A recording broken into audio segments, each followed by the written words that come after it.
Bienvenue sur Radio Résistance Démocratie, émission numéro 13, qui va être une assez grosse émission car elle va traiter d'un sujet qui me semble important aujourd'hui, à notre époque, à savoir les formes de la violence, pour voir que la violence, ce mot qui pétrifie, terrorise, mérite, un petit peu comme l'histoire du complot que j'ai faite il y a quelques semaines, d'être déconstruit historiquement, politiquement, sociologiquement, pour mieux comprendre de quoi il s'agit. Et donc j'ai dressé un programme en plusieurs chapitres et j'ai essayé de mettre un petit peu de l'ordre dans tout ça. Et donc le premier point que j'aborderai dans un premier temps, c'est la nette diminution des violences de la société occidentale. Ensuite, je parlerai de l'insécurité comme autopromotion du système politique et médiatique. C'est un sujet constant dans les médias, la sécurité, l'insécurité. Et je vous parlerai du fait que ce thème particulier est très important pour les politiciens et la caste politique d'une manière générale parce que ça lui permet d'exister. Bon, j'y reviendrai. Ensuite, je parlerai de la violence en fonction de sa classe sociale. Très important parce que, de mes propres considérations, nous sommes à l'heure actuelle dans une guerre de classe. Je parlerai de la violence instituée légalement et gouvernementalement ensuite. Je parlerai des techniques militaires employées dans la police, notamment contre les manifestants, et donc de la militarisation de la société. Je parlerai également de la radicalisation médiatique. Je parlerai de la Macronie comme une ère de violence politique. Et je conclurai probablement sur une note ou sur une question philosophique à la fin pour savoir, ou en tout cas pour amorcer une réflexion sur ce qui nous pousse à la violence et à quel moment la violence devient, je dirais, l'outil de dernière nécessité d'une nation, d'un peuple, d'une minorité, etc. Pour commencer cette émission, j'aimerais dire qu'il faut bien comprendre que si la société est pacifiée, à l'international, c'est encore la loi du plus fort qui règne. Et ça, c'est Norbert Elias, notamment, qui l'a un petit peu montré dans un ouvrage qui s'appelle Engagement et distanciation. C'est encore aujourd'hui, au XXIe siècle, celui qui est le plus armé et le plus puissant militairement, à savoir les États-Unis, qui a la main sur les relations internationales. Et ce sont ceux qui ont l'arme nucléaire, donc la plus forte puissance de frappe militaire, qui ont les plus fortes assurances de ne pas être embêtés.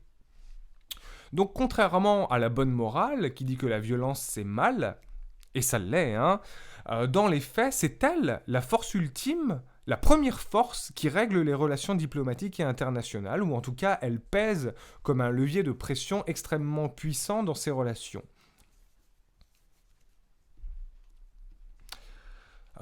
Globalement, et contrairement au sentiment que beaucoup de personnes ont et que nous expliquerons un petit peu plus loin, la violence est objectivement donc en nette diminution, comme je vais vous le démontrer, mais comme je le disais, la violence reste quand même le rapport de force numéro 1 dans les relations internationales. Pour cette émission, je me référencerai encore une fois à l'histoire de la violence de Jean-Claude Chenet, que je trouve très bien écrit et qui date de 1981, qui pourrait faire l'objet de quelques actualisations qu'on fera peut-être au cours de l'émission. Et l'un des mots de Jean-Claude Chenet que j'aime beaucoup, c'est celui-ci. Voilà ce qu'il dit. La diminution même de la violence augmente la sécurité objective, mais diminue l'insécurité subjective. C'est le fameux paradoxe de Tocqueville. Plus un phénomène désagréable diminue, plus ce qu'il en reste devient insupportable. Le piège dans lequel il faut à tout prix éviter de tomber est précisément d'assimiler une montée du sentiment global d'insécurité à une aggravation de la violence réelle, puisque les deux sont animés de mouvements antagonistes. Donc vous avez compris l'idée de Chenet, plus on est en sécurité, finalement, plus ce qu'il reste d'insécurité à l'intérieur de la société nous paraît être une montagne. Parce que, à force de vivre, je dirais, dans un monde de paix, tout ce qui ressemble ou est, à proprement parler, de la violence, eh bien nous le prenons de façon beaucoup plus insupportable, plus à cœur, comme quelque chose de plus inacceptable. Et à contrario, eh bien je dirais que cette parole qu'il donne tient parce que dans des sociétés beaucoup plus violentes, hein, où la violence est réellement banalisée, eh bien, elle fait beaucoup moins, je dirais, l'objet de scandales ou d'émissions extraordinaires, vous voyez, parce que, précisément, les gens en ont l'habitude. Euh, voilà un mot qui paraît intéressant et qui dit déjà que finalement, si vous avez le sentiment que la société est violente, c'est quelque part, surtout parce que vous vivez dans un monde pacifique qui a quasiment éteint une bonne part des violences qui ont pu avoir cours les siècles derniers. Et que donc le reste, les miettes de violence qui restent à l'intérieur de cette société-ci vous paraissent réellement insupportables et vous voudriez probablement assez légitimement, hein, la supprimer complètement. Donc la nette diminution des violences dans la société occidentale, c'est mon premier point. Et il est important, hein, parce qu'il dresse déjà un panorama, un état des lieux de la violence dans notre société. Donc comme je le disais, la violence diminue. C'est un fait historique et sociologique mesuré statistiquement depuis le milieu du 19e siècle au moins. Pour s'en convaincre, il suffit de songer notamment aux 2 guerres mondiales qui ont eu lieu au cours du XXe siècle, hein, et qui ont fait des dizaines de millions de morts, ainsi qu'aux nombreuses révoltes et révolutions du XIXe siècle, hein, donc 2 siècles très violents d'une certaine manière. C'est sans compter donc les guerres de religion qui ont eu cours avant ça. Bref, pour commencer, rares sont les périodes historiques où nous avons connu un si long moment de paix sur le territoire national, et eh bien, je crois qu'il faut s'en féliciter. Il y a plusieurs raisons, c'est toujours multifactoriel, hein, de la diminution de cette violence. Premièrement, le développement capitaliste a enrichi nos sociétés au XXe siècle, et la violence est souvent corrélée à la pauvreté, à l'alcool, à la famine, entre autres. Aujourd'hui, il y a également abondance de nourriture, hein, donc plus de violence liée au manque de nourriture. Mais bon, les Français s'appauvrissent quand même, hein, depuis quelques années, assez drastiquement, et s'il y a augmentation de la violence, on peut supposer qu'elle se situe dans une mauvaise distribution économique qui ne profite pas à tous. En tout cas, on constate historiquement et statistiquement que plus le développement socio-économique de la population est élevé, plus la violence est faible. Alors, le développement de l'hygiène et de la médecine, notamment en se décentralisant, a permis de sauver bon nombre de nouveau-nés. Ça, c'est un deuxième facteur. 1 sur 6 mourait dans les 2 premières années de sa naissance, au début du XXe siècle. Ils ne sont aujourd'hui plus que 1 sur 1000 à mourir, à la naissance ou un petit peu après. Même si, de toute évidence, les maladies génétiques s'accentuent. C'est peut-être aussi le résultat du fait de sauver les plus fragiles que la nature aurait fait mourir. Difficile de se dresser contre la nature sans conséquence. Mais en plus de ça, en plus de ces 2 premiers points, la société s'est quand même largement disciplinée, comme dirait Foucault, et notamment par la démocratisation de l'école au début du XXe siècle. Elle répond, cette société, à des ordres institués. Comme je le disais, l'école, grande institution nationale, est aussi chargée de former des citoyens appliqués, sages et obéissants. Donc elle a, d'une certaine manière, et dans la connaissance qu'elle transmet et dans ce qu'on appelle en sociologie l'habitus scolaire, c'est-à-dire les prédispositions au comportement, elle dresse d'une certaine manière les citoyens à être sages et pacifiques. En plus de ça, donc, on a, en tout cas dans la deuxième moitié du XXe siècle, on a eu le traumatisme des 2 guerres mondiales qui a marqué une rupture dans les esprits, hein, que plus personne en Europe ne voulait reproduire et ont donc débouché sur la diplomatie et la paix. Malheureusement, ces générations qui ont connu cette guerre ont quasiment disparu et l'esprit belliqueux s'anime plus facilement chez ceux qui n'ont toujours connu que la paix, inconscient et naïf de ce qu'est véritablement la guerre. Qu'est-ce que c'est véritablement que la guerre ? C'est un drame, un échec humain, un échec diplomatique, et beaucoup de souffrances non nécessaires. Ce traumatisme, donc, et la bombe nucléaire, qui est arrivée un petit peu plus tard comme arme de dissuasion, de nouvelles percées des frontières expliquent cette longue période de paix qu'on a à l'heure actuelle. Et certainement pas l'Union européenne et ses traités, hein, qui, s'ils ont pu améliorer un temps les échanges économiques, l'Union européenne de toute façon n'est faite que pour l'argent, hein, et permettre aux États de s'enrichir et donc de réduire les violences internes au pays, car comme je le disais, plus un pays est riche, moins, et plus cette richesse est démocratiquement distribuée d'une certaine manière, moins le pays est violent en interne, hein. Et donc, voilà, l'Union européenne n'est pas un facteur pertinent de compréhension de l'arrêt des guerres supranationales au milieu du XXe siècle, hein, contrairement à ce que les unions européistes aiment à dire. Bon, diminution de la violence globale pour, en fait, beaucoup d'autres raisons encore. Par exemple, les enfants.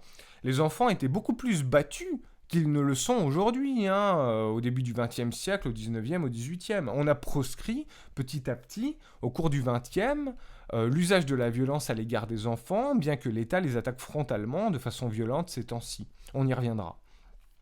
On ne les laisse plus se battre, entre eux non plus, alors qu'il y a un siècle ou deux, c'était parfaitement toléré, voire normal, éducatif. Durant les guerres de religion, quelques siècles plus tôt, ils allaient même assez tôt en caserne pour apprendre le maniement des armes, hein. Et la violence était donc institutionnalisée, et on formait les enfants à être de bons soldats. Il y a deux siècles, la peine capitale était normale dans toutes les civilisations. En Angleterre, vers 1830 par exemple, le nombre de morts par jugement et peine capitale prononcée était 4 fois supérieur au nombre de morts par crime dans la société anglaise. La justice tuait donc 4 fois plus que les criminels.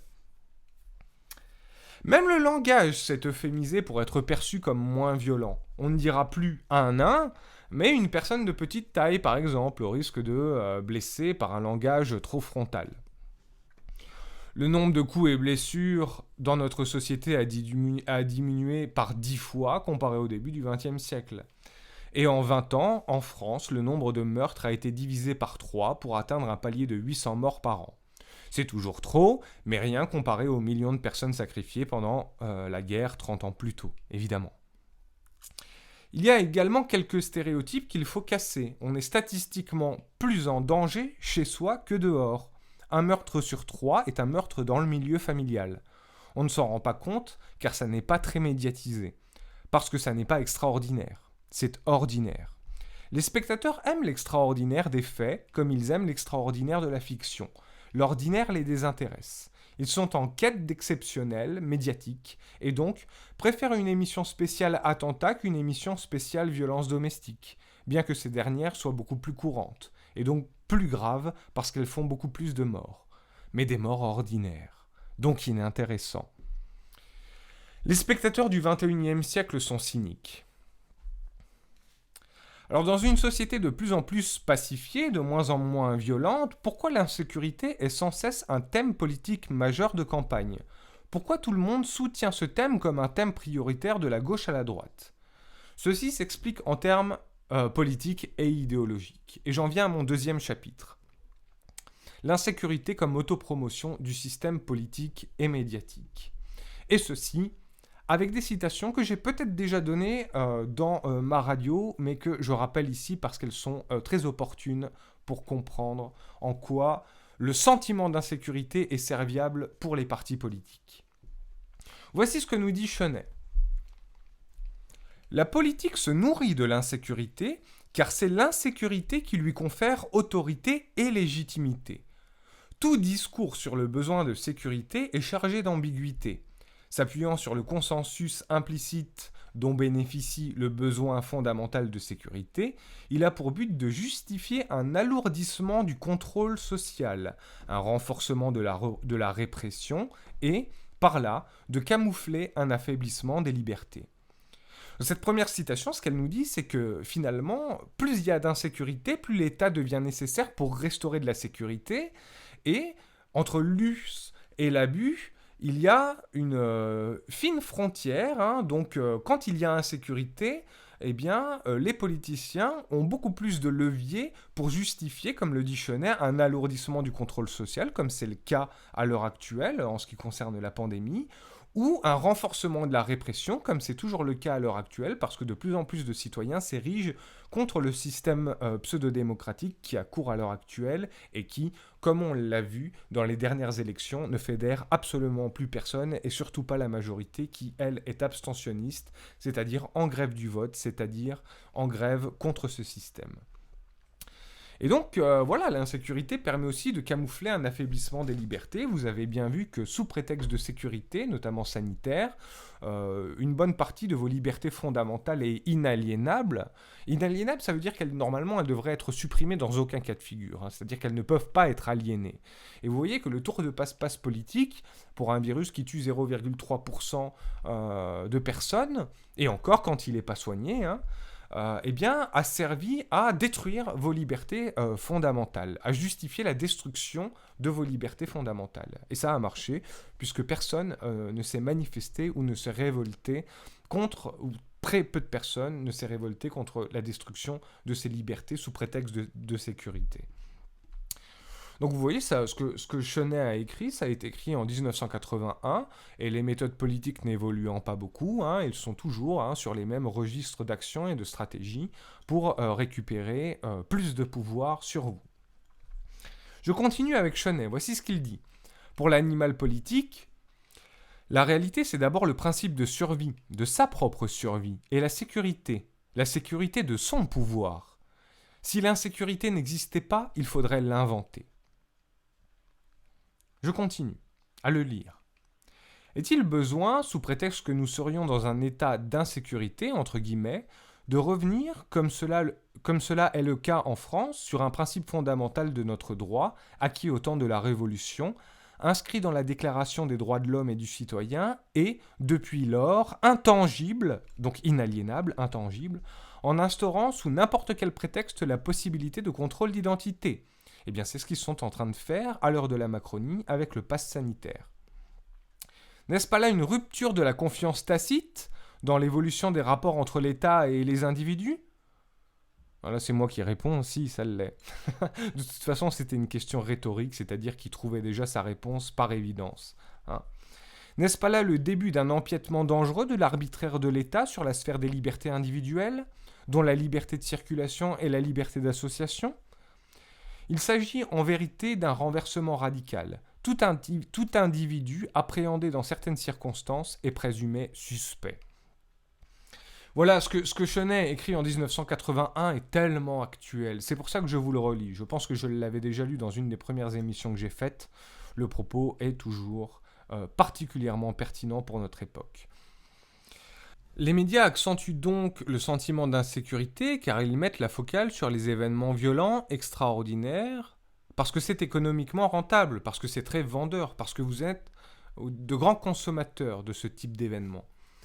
Les politiciens traitent constamment du sentiment d'insécurité en disant qu'il est en hausse perpétuelle, parce que finalement, en faisant passer le sentiment qu'il y a insécurité, vous avez d'autant plus besoin d'une figure paternelle, ici politique et gouvernementale, pour assurer la sécurité dans le pays. Le sentiment d'insécurité s'accompagne donc du sentiment qu'ils sont nécessaires. Voilà pourquoi ce thème est autant brassé, alors qu'il répond moins à une réalité qu'à une fiction médiatique, à des craintes archaïques, et à une rengaine politique qui s'autopromeut comme indispensable grâce à ce thème. Voilà ce qui vous donne, précisément ce qui vous donne l'explication du fait que l'insécurité est constamment présente comme thème dans les médias. Pas parce qu'il y a une réelle insécurité dans le pays, je vous l'ai dit, et c'est démontré scientifiquement, et puis de toute façon je pense que les éléments que je vous ai donnés en premier chapitre vous le démontrent, donc l'insécurité diminue, les meurtres diminuent, les coups et violences diminuent, tout est en diminution parce que la société se pacifie, mais par contre, la politique est dans une crise très grave de légitimité. Et donc, pour se relégitimer, pour vous donner le sentiment que vous avez besoin encore d'eux, de Marine Le Pen, de Jean-Luc Mélenchon, de Macron, eh bien, ils vont insister sur un thème, celui de l'insécurité, pour que vous ayez le sentiment qu'il vous faut que vous ayez encore la nécessité de cette figure paternelle gouvernementale qui va venir vous protéger. D'accord? Donc ils bossent pour eux, hein, et seulement pour eux, et comme le disait Jean-Claude Chenet, ils travaillent à leur survie, ces animaux politiques, d'accord? Et pas, à proprement parler, au bien de la cité, sinon ils vous diraient exactement ce que je vous dis, à savoir que l'insécurité diminue et que s'il y a des problèmes de terrorisme éparpillés, ponctuels dans la société, eh bien ça reste relativement secondaire comparé à des problèmes beaucoup plus importants. Comme par exemple la crise démocratique, que ces mêmes gens ne veulent ni voir ni traiter parce qu'elle remettrait en cause leur statut, leurs fonctions, leurs privilèges, leur salaire. Et le problème est bien là, c'est qu'on est dans une espèce de guerre de classe où eh bien, vous avez la grande majorité de la population d'un côté qui a ses problèmes, ses espérances, ses vues, hein, sur le futur de la nation. Et vous avez toute une classe sociale politique, ultra riche, médiatique, hein, qui gagne très bien sa vie, qui est très bien dans ce système et qui lutte pour le conserver, d'accord ? Quitte à ce que vous vous appauvrissiez de plus en plus, sa survie, son capital économique dépend de la conservation du système qui les a rendus riches, puissants, prestigieux. Donc, j'aborde mon troisième chapitre, la violence en fonction de sa classe sociale. Chenet disait ceci. Pour l'aristocratie ou l'armée, la violence était, pour le petit peuple, une nécessité. J'aime beaucoup aussi cette espèce de maxime qui tient encore aujourd'hui, je le crois.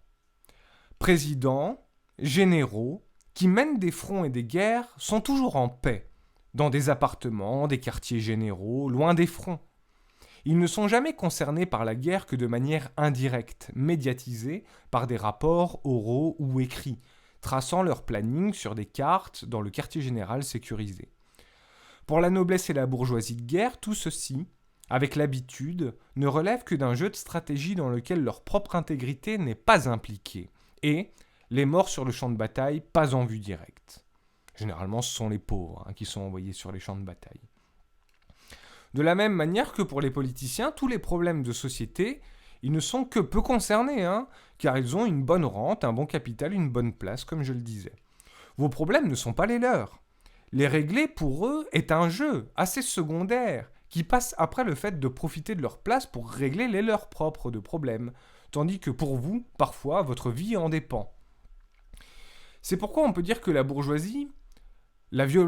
bourgeoisie, la violence est un jeu, auquel elle est distanciée et pas impliquée en propre quand elle l'exerce, tandis que pour le peuple, elle relève de la nécessité et de la survie.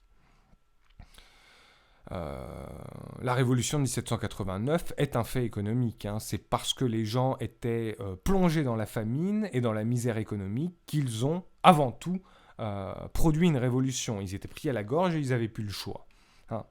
Et la plupart des révolutions se basent précisément sur l'appauvrissement des populations qui n'arrivent même plus à survivre, quoi.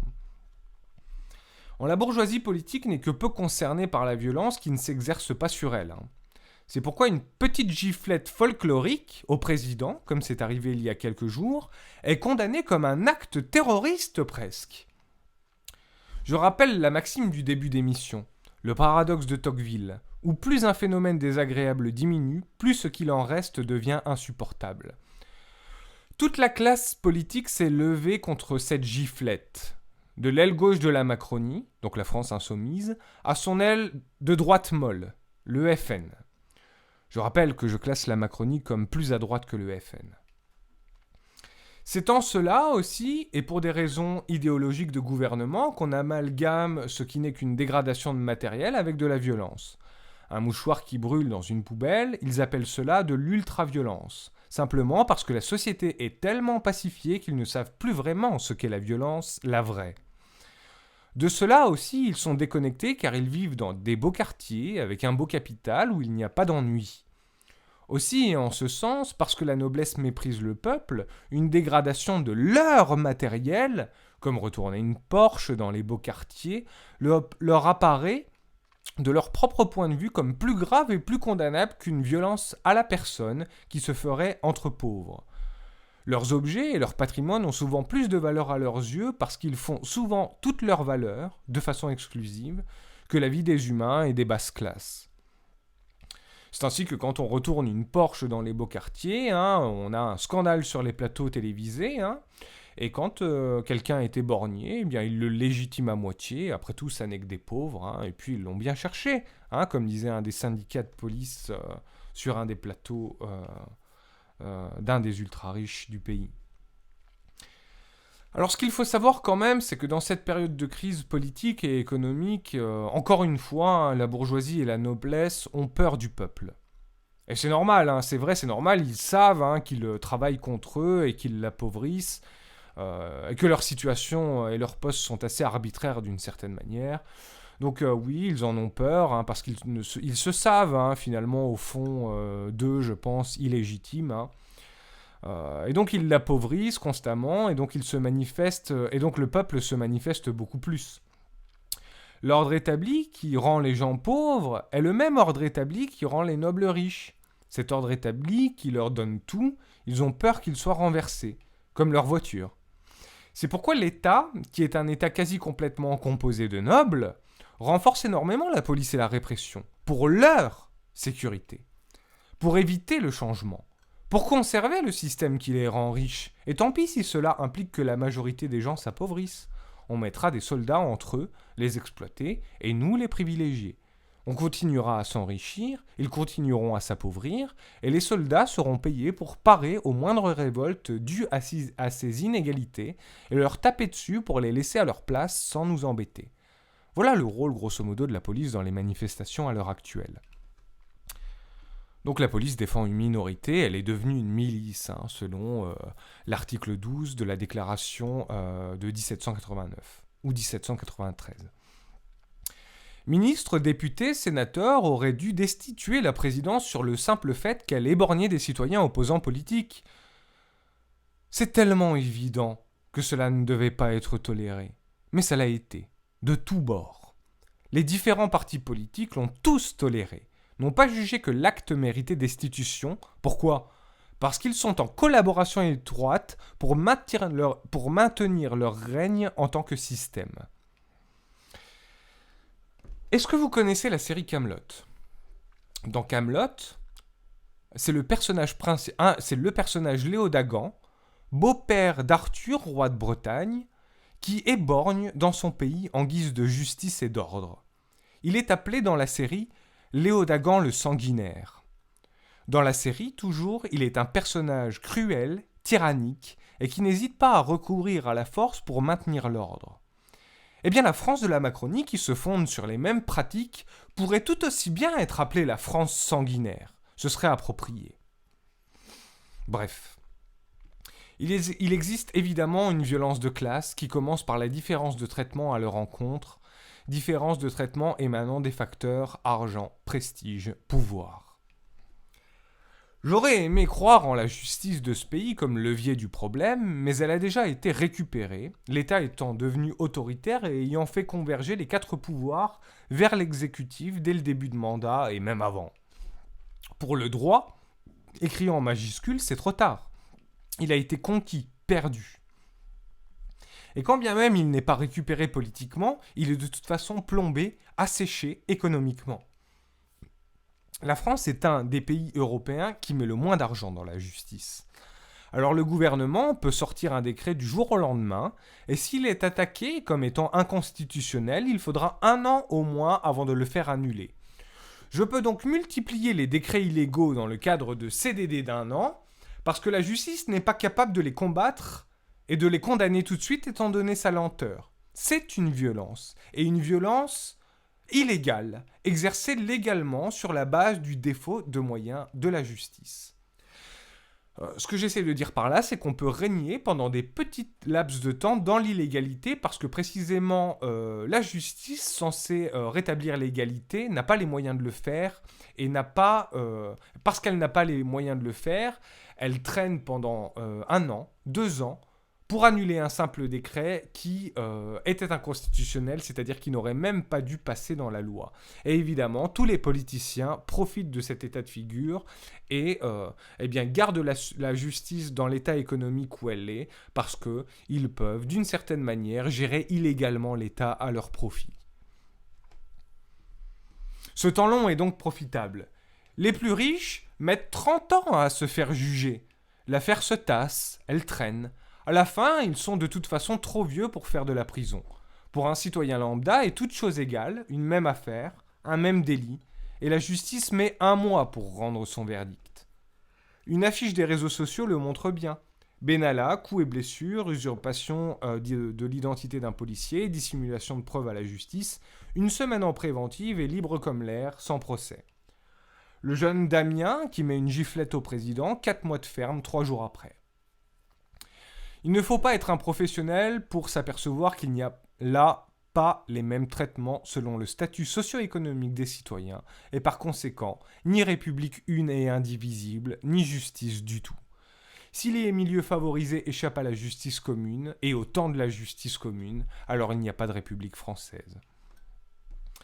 Ainsi d'un Balkany qui est désormais libre et a fait 5 mois au lieu de 5 ans. Ainsi d'un Cahuzac qui coule tranquillement ses jours au soleil d'Ajaccio en tant que médecin après avoir détourné 1 million d'euros et avoir menti sous serment.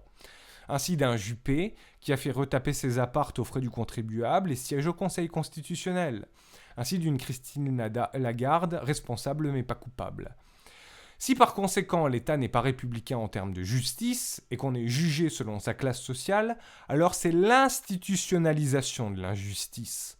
Et si l'injustice est institutionnalisée, la seule porte de sortie pour se rendre justice, c'est la violence.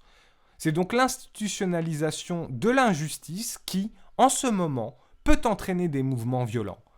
C'est l'incurie de l'État, dont les membres profitent, qui est génératrice de violences politiques et sociales auprès des populations. Et ça, c'est pas nouveau non plus.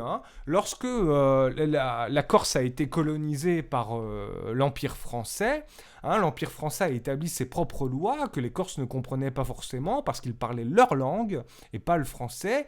Et donc, qu'est-ce qui s'est passé ? Eh bien, au lieu d'avoir une justice qui réglait les problèmes en Corse, c'est la vendetta, c'est-à-dire la loi du talion, œil pour œil, dent pour dent, et donc le crime qui s'est substitué à la justice. Eh bien là, si nous prospérons dans un état où l'injustice est institutionnalisée, nécessairement, pour se rendre une justice, une vraie justice, une des dernières portes de sortie, c'est la violence.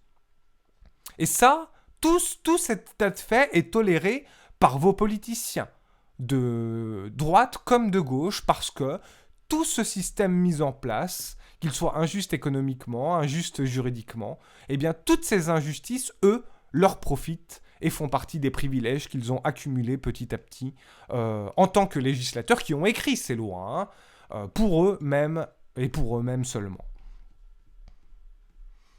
Il y a donc un problème sérieux qui se pose.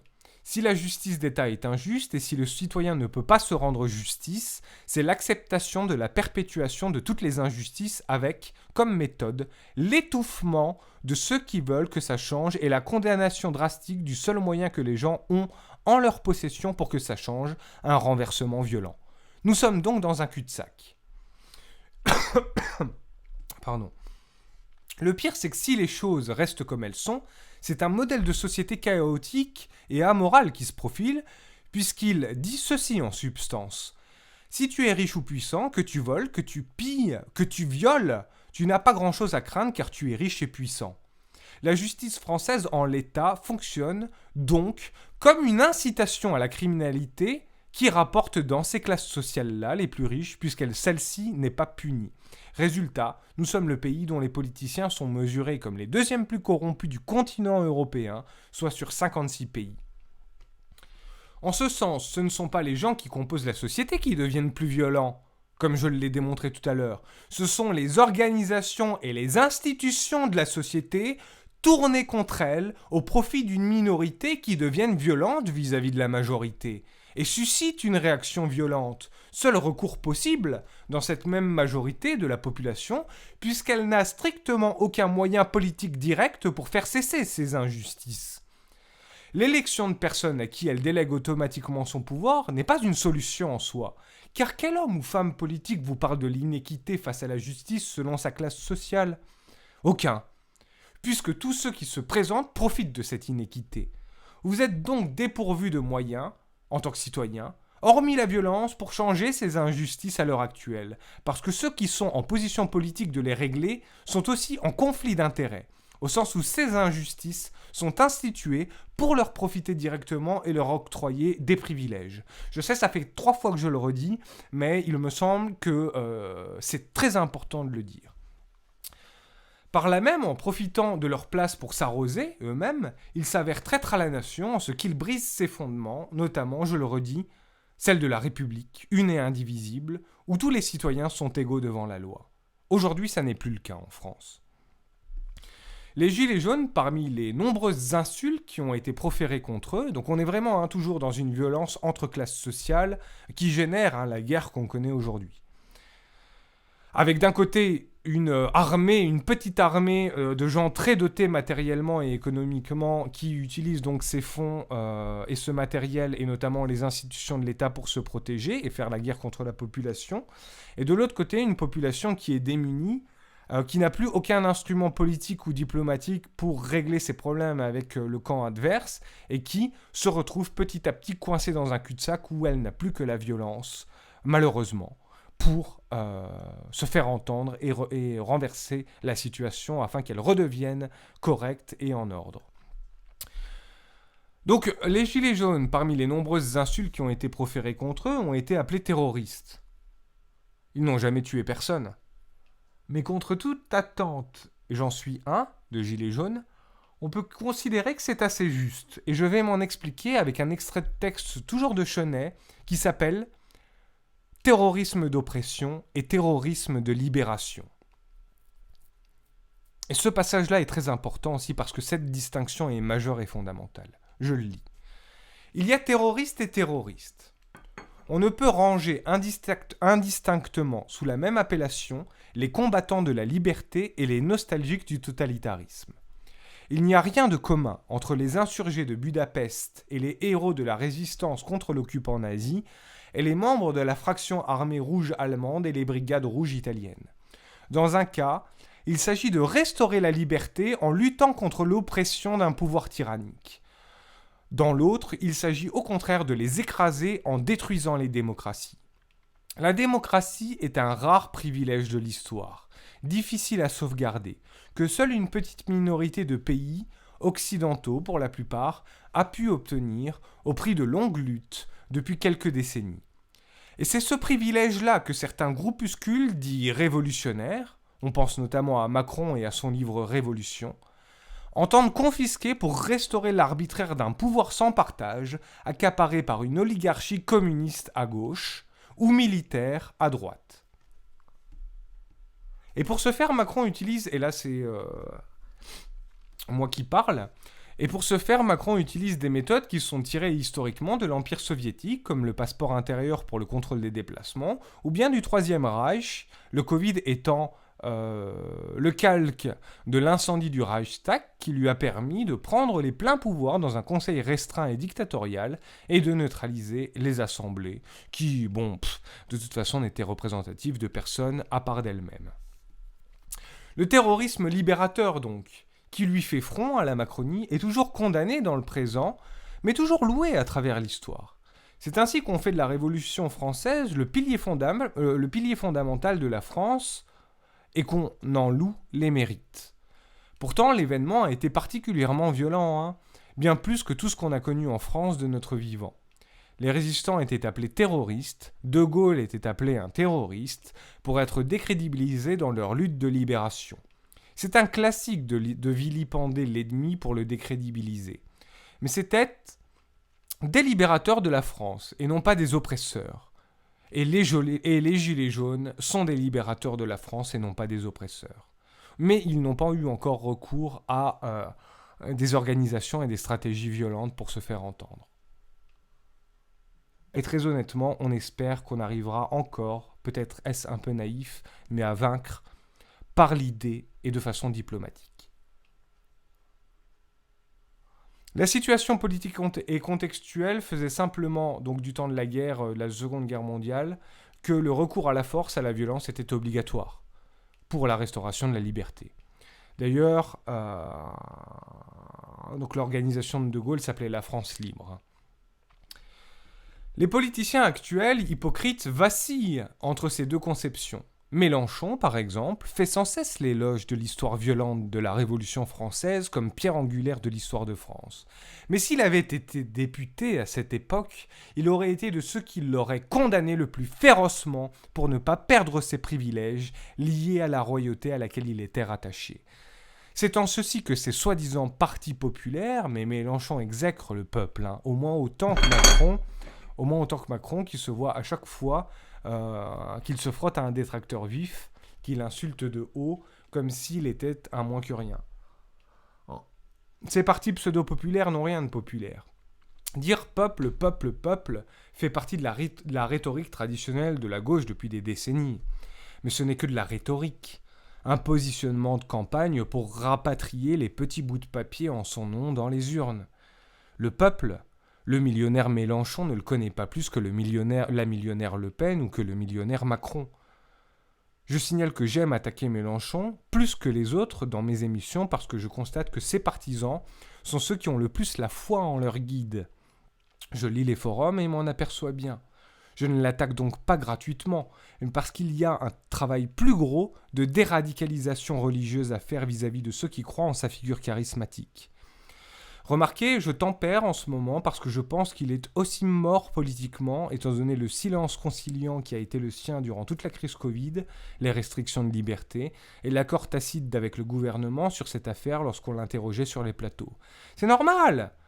Le pouvoir a enfermé le peuple pour casser toute contestation sociale qui devenait chaude et surtout historiquement très longue. Or, la contestation sociale remettait aussi en cause le statut de député et de parti comme celui de Mélenchon.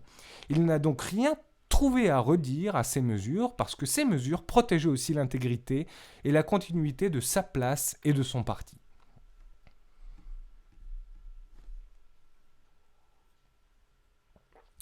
La pire des violences peut donc être instituée légalement et généralement elle l'est.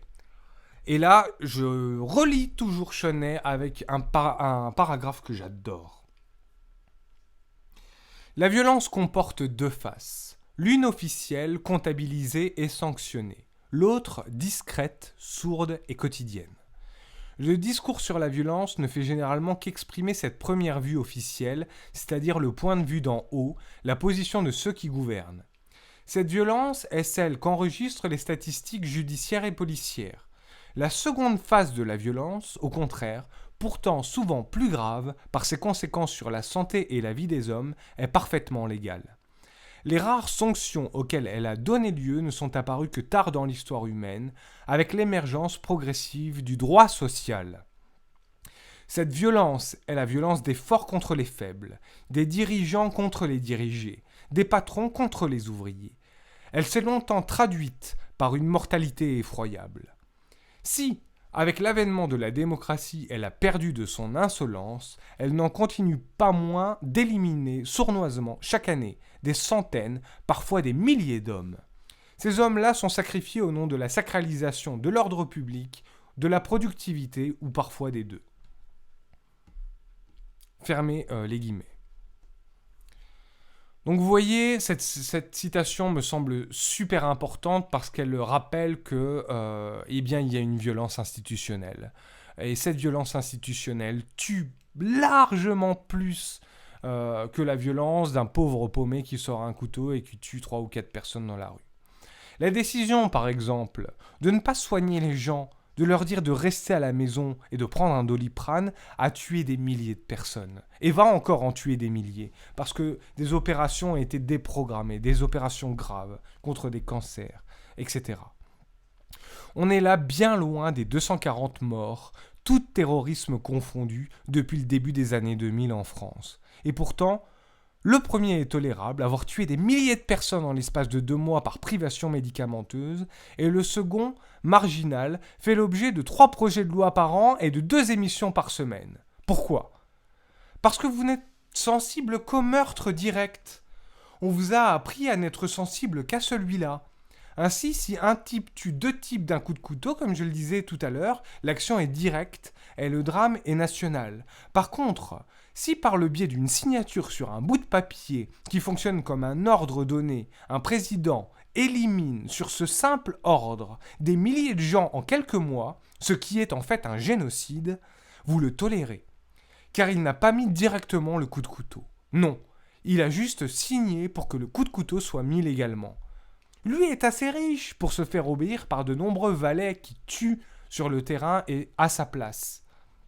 En somme, exactement comme ce que je disais des généraux, qui sont aux prémices des massacres depuis leur bureau, bien en paix, et dirigent ceux qui tuent sur le terrain.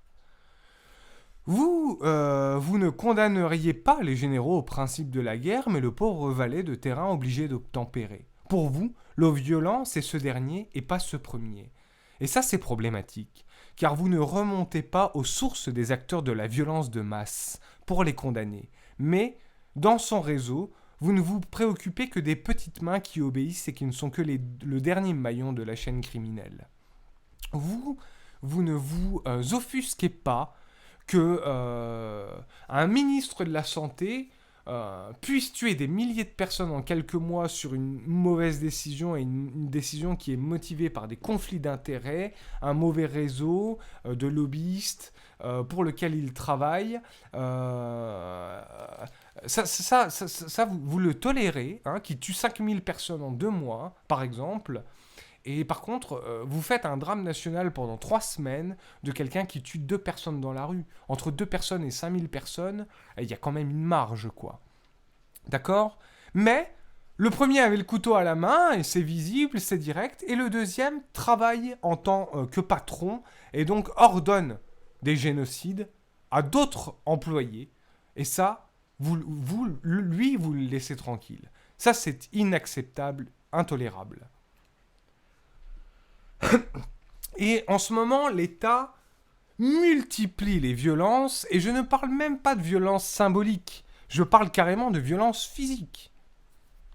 La privation d'oxygène à long terme, organe vital, et notamment des plus petits en plein développement physiologique et psychique, est une véritable violence physique et psychologique sur mineurs, que j'ai essayé de combattre autant que j'ai pu pour ma part.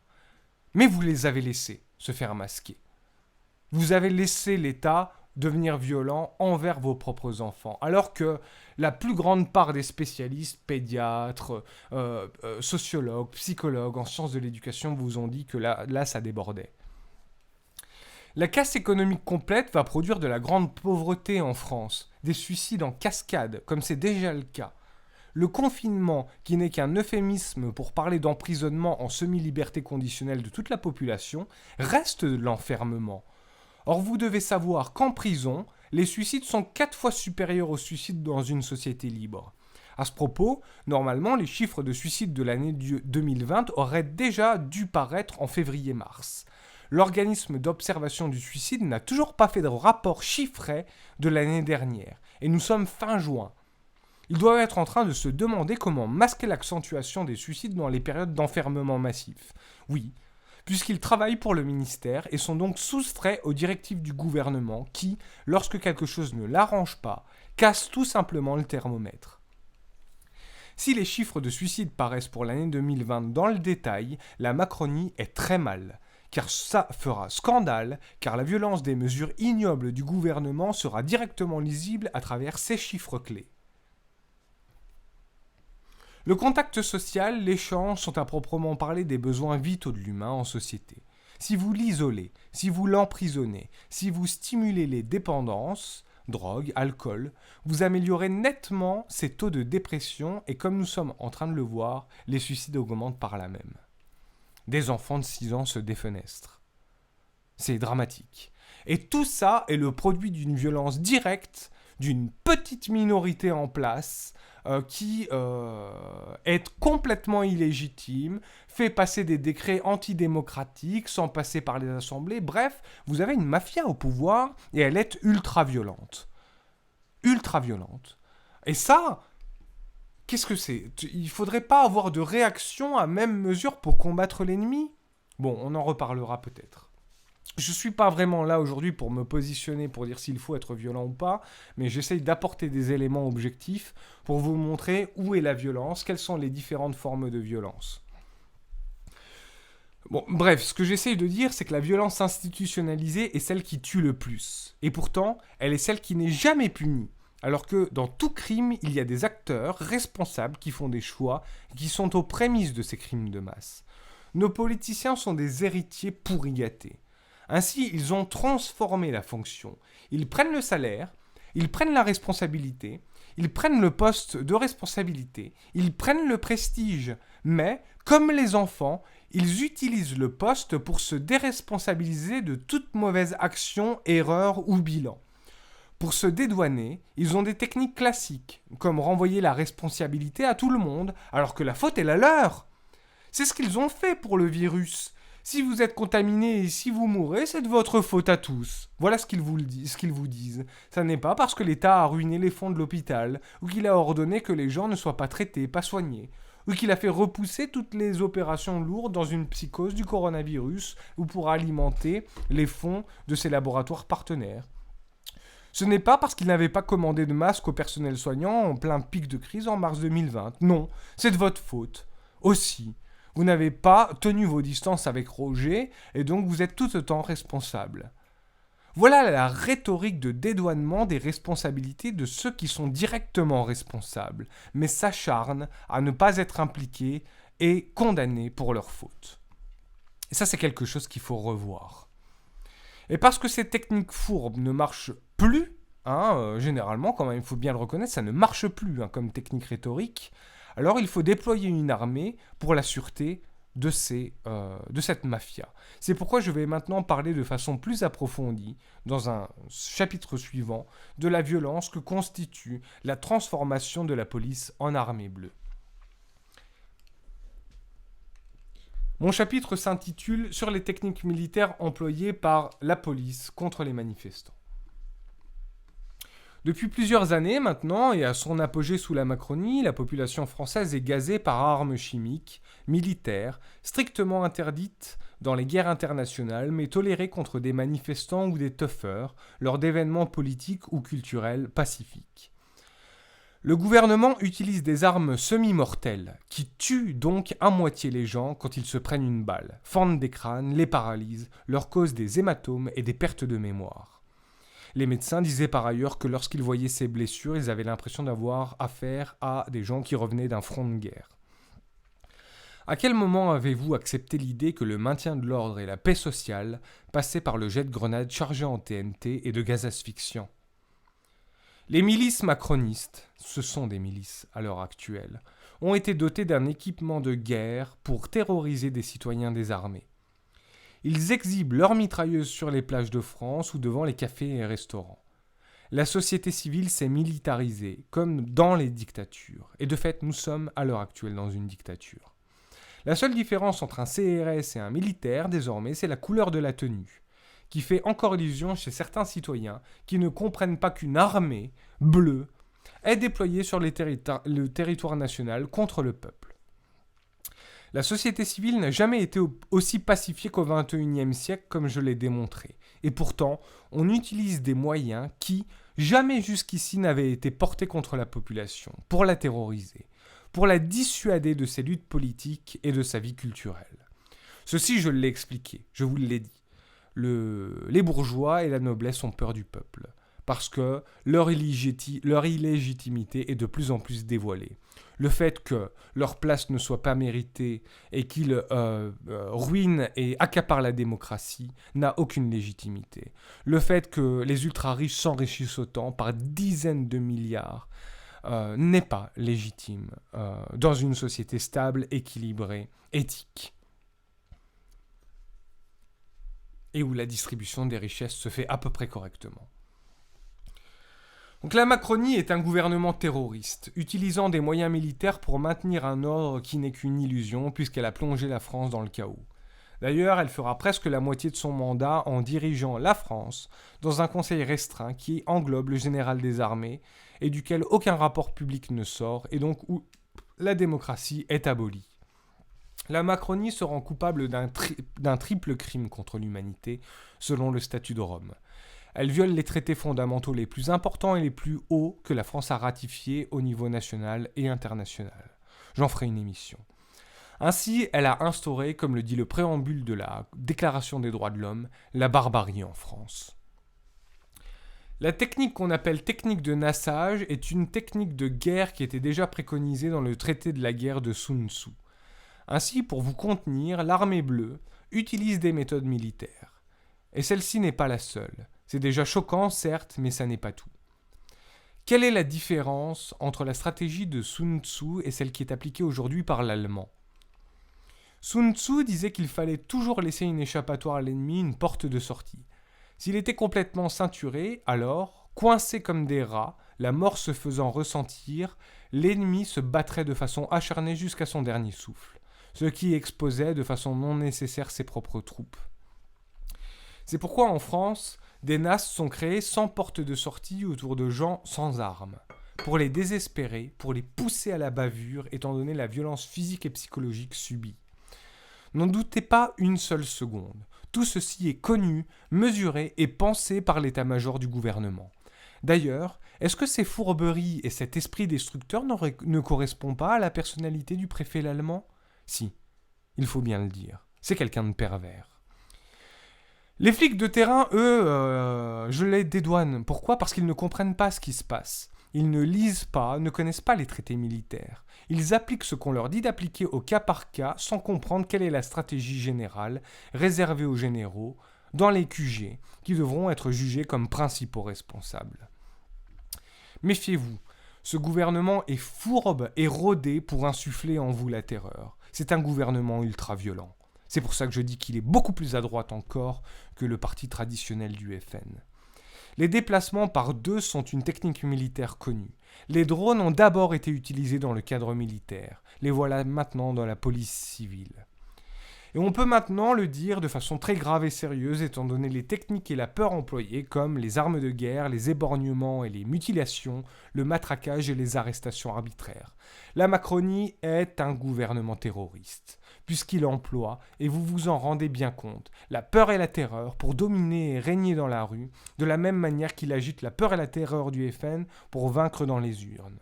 De la même manière qu'il a fait toute une histoire de la peur et de la terreur du coronavirus pour pouvoir vous enfermer chez vous et faire cesser les manifestations, cesser les organisations sociales de râler, etc., etc.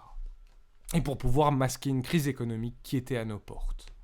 La même qu'en 2008, puisque aucun des problèmes qui ont amené la crise de 2008 n'ont été réglés dans le cadre de la crise économique de 2020.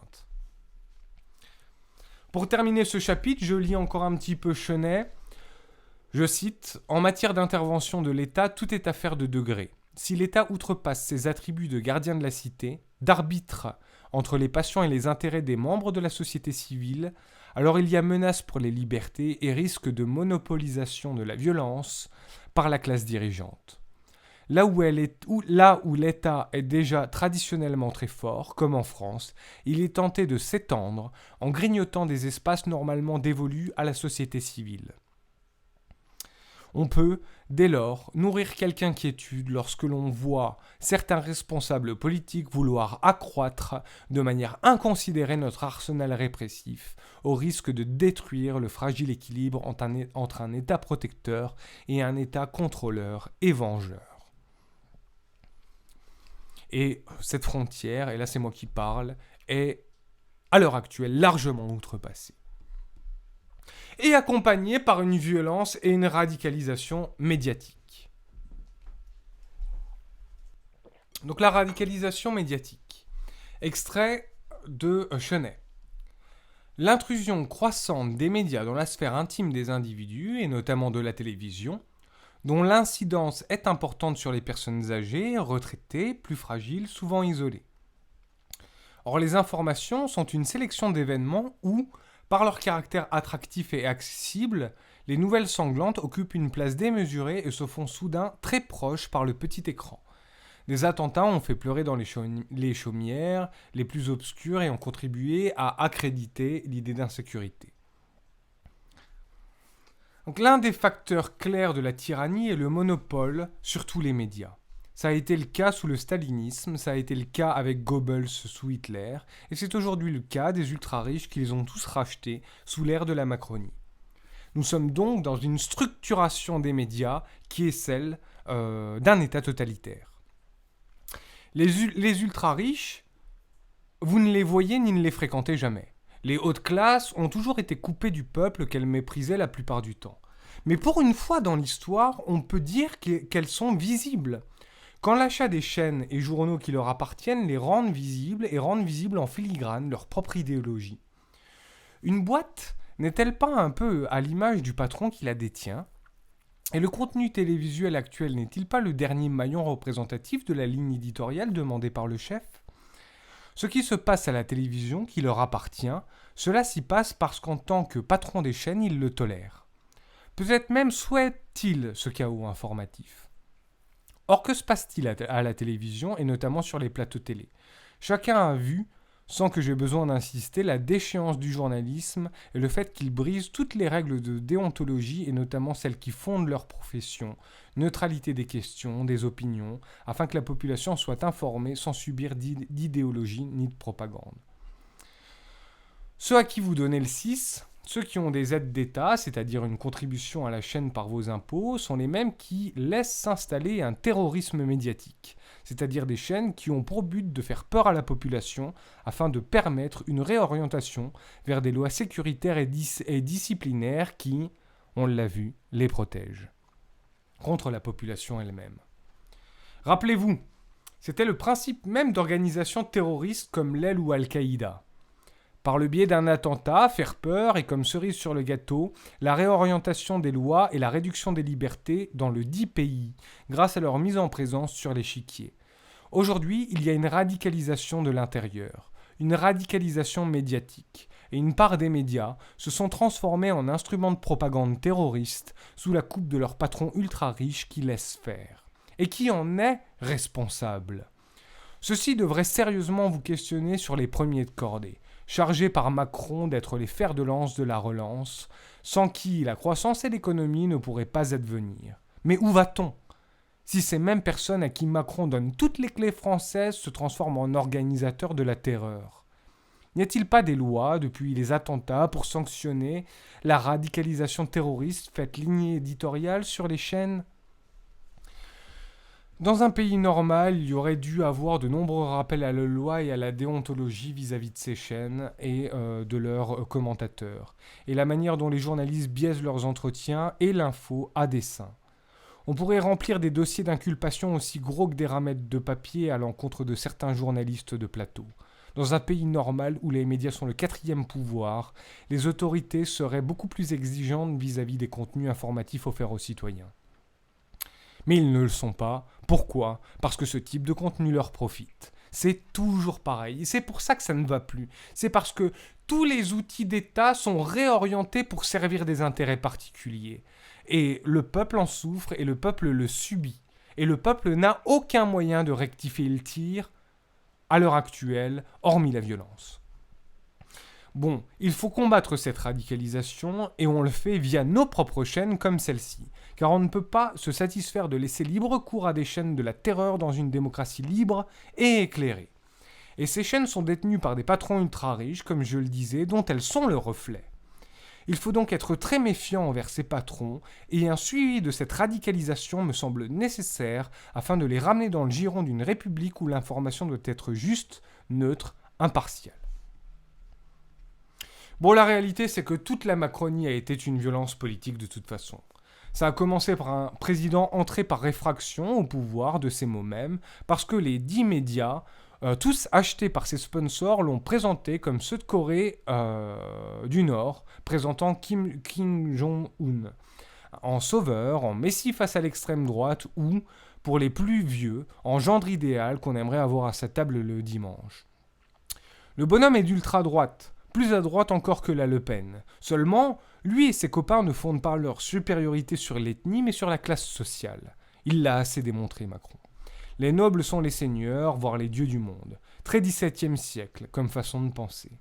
Pour remercier ses votants, il les a insultés d'alcooliques, d'illettrés, de gens qui ne sont rien. Hitler parlait des Juifs comme de sous-hommes. Au moins avait-il le tact de leur accorder tout de même une part d'humanité. Quand pour Macron, vous n'êtes rien, même pas des chiens. Il vous dénie toute humanité. C'est en cela qu'il est l'un des plus extrémistes des partis de France. Il est la violence de la noblesse à l'encontre de tous les autres, son digne représentant.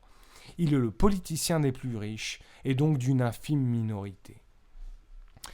L'enchaînement de lois pour privilégier encore plus les plus privilégiés contre les travailleurs qu'il appelle non essentiels, dont on peut fermer les commerces et les restaurants, Macron n'y mangera jamais de toute façon dans ces restaurants. Vos impôts lui payent la totale. Restauration 5 étoiles, matériel informatique, hôtel de luxe, protection juridique, costume, nouvelle salle des fêtes en or, nouveaux bureaux en or. Le prince s'accorde tout tandis qu'il va jusqu'à priver au peuple sa liberté de manifester, de circuler, de vivre, l'incarcérant à ses frais dans ses foyers. Le résultat de cette politique économique qui amalgame le plus riche au plus talentueux, alors que l'argent ne fait pas le talent, fait que la France a plongé en 4 ans de la 6e économie mondiale à la 12e. C'est un des échecs économiques les plus totaux du siècle qui vient de s'écouler. Et ceci, il faut le masquer, avec des thèmes secondaires mais médiatiques et chargés d'affect, comme le virus, comme la laïcité, comme l'insécurité, comme le terrorisme. Avec Macron, le citoyen normal est illégal. S'il veut aller voir sa mère, son frère, il culpabilise du trajet, craint d'être arrêté pour ne pas avoir rempli correctement un papier de circulation, ou que l'agent décide que sa raison est mauvaise d'enfreindre la semi-liberté conditionnelle. Sous la Macronie, le plus vertueux des citoyens devient le pire des criminels, le plus innocent des enfants devient l'assassin de ses grands-parents. Et les plus grands assassins, les vrais, ceux qui sont à la tête de l'État, monopolisent le pouvoir politique de la cité sans partage, coulent de beaux jours dans les palais avec de belles rentes. Tellement belles qu'ils ne veulent pas partir à la retraite. La place est trop belle. On ne les évince pas comme ça. Ils restent jusqu'à 70-80 ans. Le confort de la vie qu'on leur a laissé s'offrir fait qu'ils vivent aisément jusqu'à 95 ans. Ainsi profitent-ils encore des richesses de l'État pour allonger leur vie, tandis que vous tombez malade de plus en plus tôt en moyenne, à l'âge de la retraite, qu'ils veulent repousser. La différence d'espérance de vie entre un ouvrier et un cadre est de 65 ans pour les uns contre 90% pour les autres, soit 25 ans de marge, un demi-siècle. Cette inégalité flagrante sur le plus important, à savoir le temps de vie, ne leur pose absolument aucun problème, puisque ce sont eux qui en profitent le plus, et que voir les gens mourir avant la retraite est pour eux, assez cyniquement, une économie faite sur la distribution des pensions. Comme le disent leurs conseillers ignares, quand vous ne travaillez plus, vous devenez inutile à la société. Ça, c'est l'autre, là, celui qui ressemble à un oiseau, là, un peu vieux, j'ai oublié son nom. Je dis conseiller ignare, car c'est ignorer les activités culturelles, associatives, que les anciens portent de façon bénévole et qui, s'ils ne sont pas calculés économiquement, sont pourtant un grand bien pour la société tout entière. Mais ils ne voient les choses qu'à travers l'argent. Ils ne voient la réussite que par l'argent. Ils ne s'estiment que par la masse monétaire qu'ils capitalisent. S'il n'y a pas d'argent à gagner, il n'y a pas d'intérêt pour eux. Ils sont malheureux, quand même. Ils ne sont pas plus heureux que les autres citoyens. C'est-à-dire qu'eux-mêmes sont dans un cul-de-sac idéologique. C'est pourquoi la politique actuelle consiste d'ailleurs à tout marchandiser jusqu'à l'éducation ou l'hôpital pour faire de l'argent. Avec eux, c'est le chaos. Chaos intellectuel, chaos économique, chaos culturel, chaos civilisationnel, chaos moral, le tout pour de l'argent. Le peuple ne travaille pas assez dur pour payer l'or que j'appose sur mes lieux de vie, qu'on réduise les allocations, qu'on le prenne à la gorge, qu'on resserre le droit du travail, qu'on brise ses retraites. Un retraité ne rapporte plus à la production de mes amis. Piquez-les donc au Rivotril, loin de leur famille, dont j'ai interdit toute visite. Bon.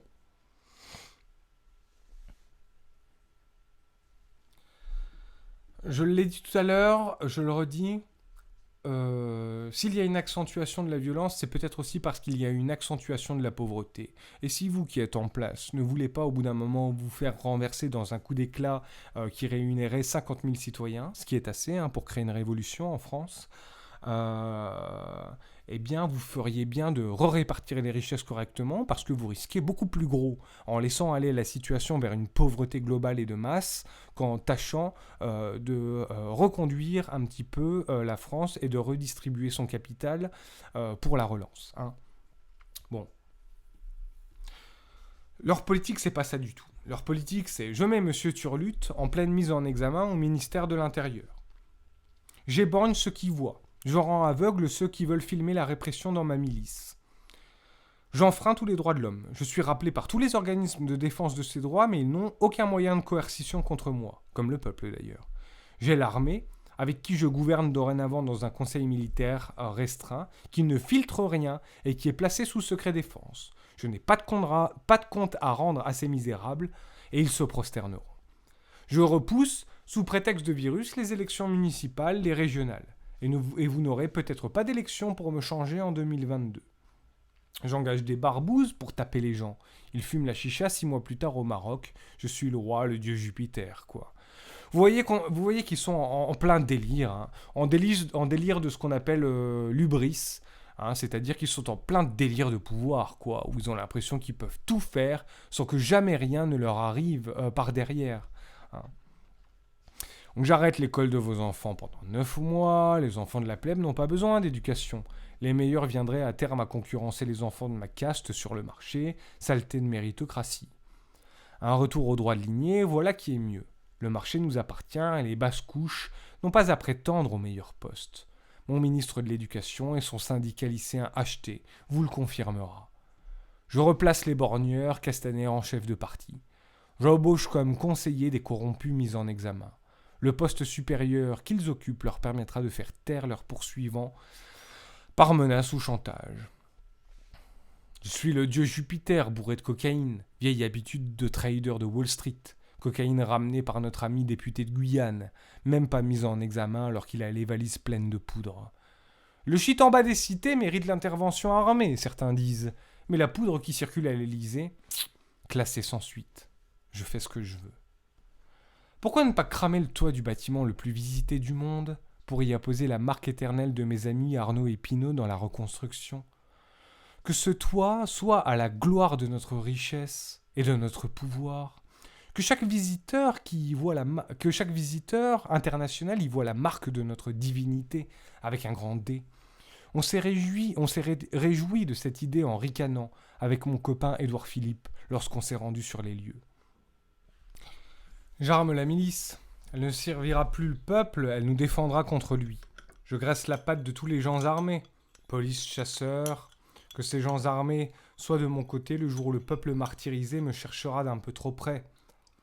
Qu'ils sortent leurs armes et en finissent avec les manifestants une bonne fois pour toutes. Comme le dit le philosophe du pouvoir, professeur fictif à la Sorbonne et pas inquiété pour ça, Luc Ferry. Qu'on leur crève les yeux, qu'on leur arrache des mains avec des grenades pour savoir à qui ils ont affaire, qu'on les nasse et qu'on les tabasse parce qu'ils défient mon pouvoir. C'est la décadence, la déchéance et la population ne dit rien. Ils se laissent faire, ils ont peur. Ils s'accrochent à ce qu'il leur reste, pitoyable mortel. Je vais les écraser, je séparerai les familles, je briserai leurs liens, en disant que si les petits-enfants fréquentent leurs grands-parents, ils les tueront et seront les assassins des parents de leurs parents. En attendant, continuez de gazer les manifestants par armes chimiques dans la rue, tandis que je fomente des guerres contre des dictateurs au loin dont on dit qu'ils utilisent des armes chimiques contre la population. Les contradictions et les paradoxes ne me font pas peur. Je suis au-dessus de ça, je suis Jupiter. Censurez sur les réseaux l'information vraie, tout ce qui ne va pas dans mon sens. Je veux des autodafés numériques. Le clergé médiatique doit relayer la parole de la royauté et rien d'autre. Tout ce qui s'en écarte doit être détruit. On appellera ça la démocratie. La population tombe malade, tant mieux, ne les soignez pas. Dites-leur de ne pas aller à l'hôpital, de toute façon on l'a ruiné, on va continuer à le faire. La santé des pauvres nous coûte un pognon de dingue. Blâmez ceux qui voudraient essayer de le faire, ceux qui portent des remèdes, qu'ils soient lynchés sur mes médias, qu'on fabrique des articles scientifiques pour dire que leurs médicaments tuent et que ce sont des assassins et des charlatans. Achetez des drones aux flics avec la thune de l'hôpital, je veux une surveillance généralisée de cette plèbe, qu'elle m'obéisse jusque dans leur foyer. Je suis le maître du temps, le maître des horloges, le banquier de Wall Street. Non, je ne suis qu'un pauvre paumé, prétentieux, drogué, incohérent, paranoïaque, éberlué qui n'a rien à faire là. Et il va falloir que quelqu'un vienne me chercher, sans quoi j'emporterai tout le monde dans ma chute.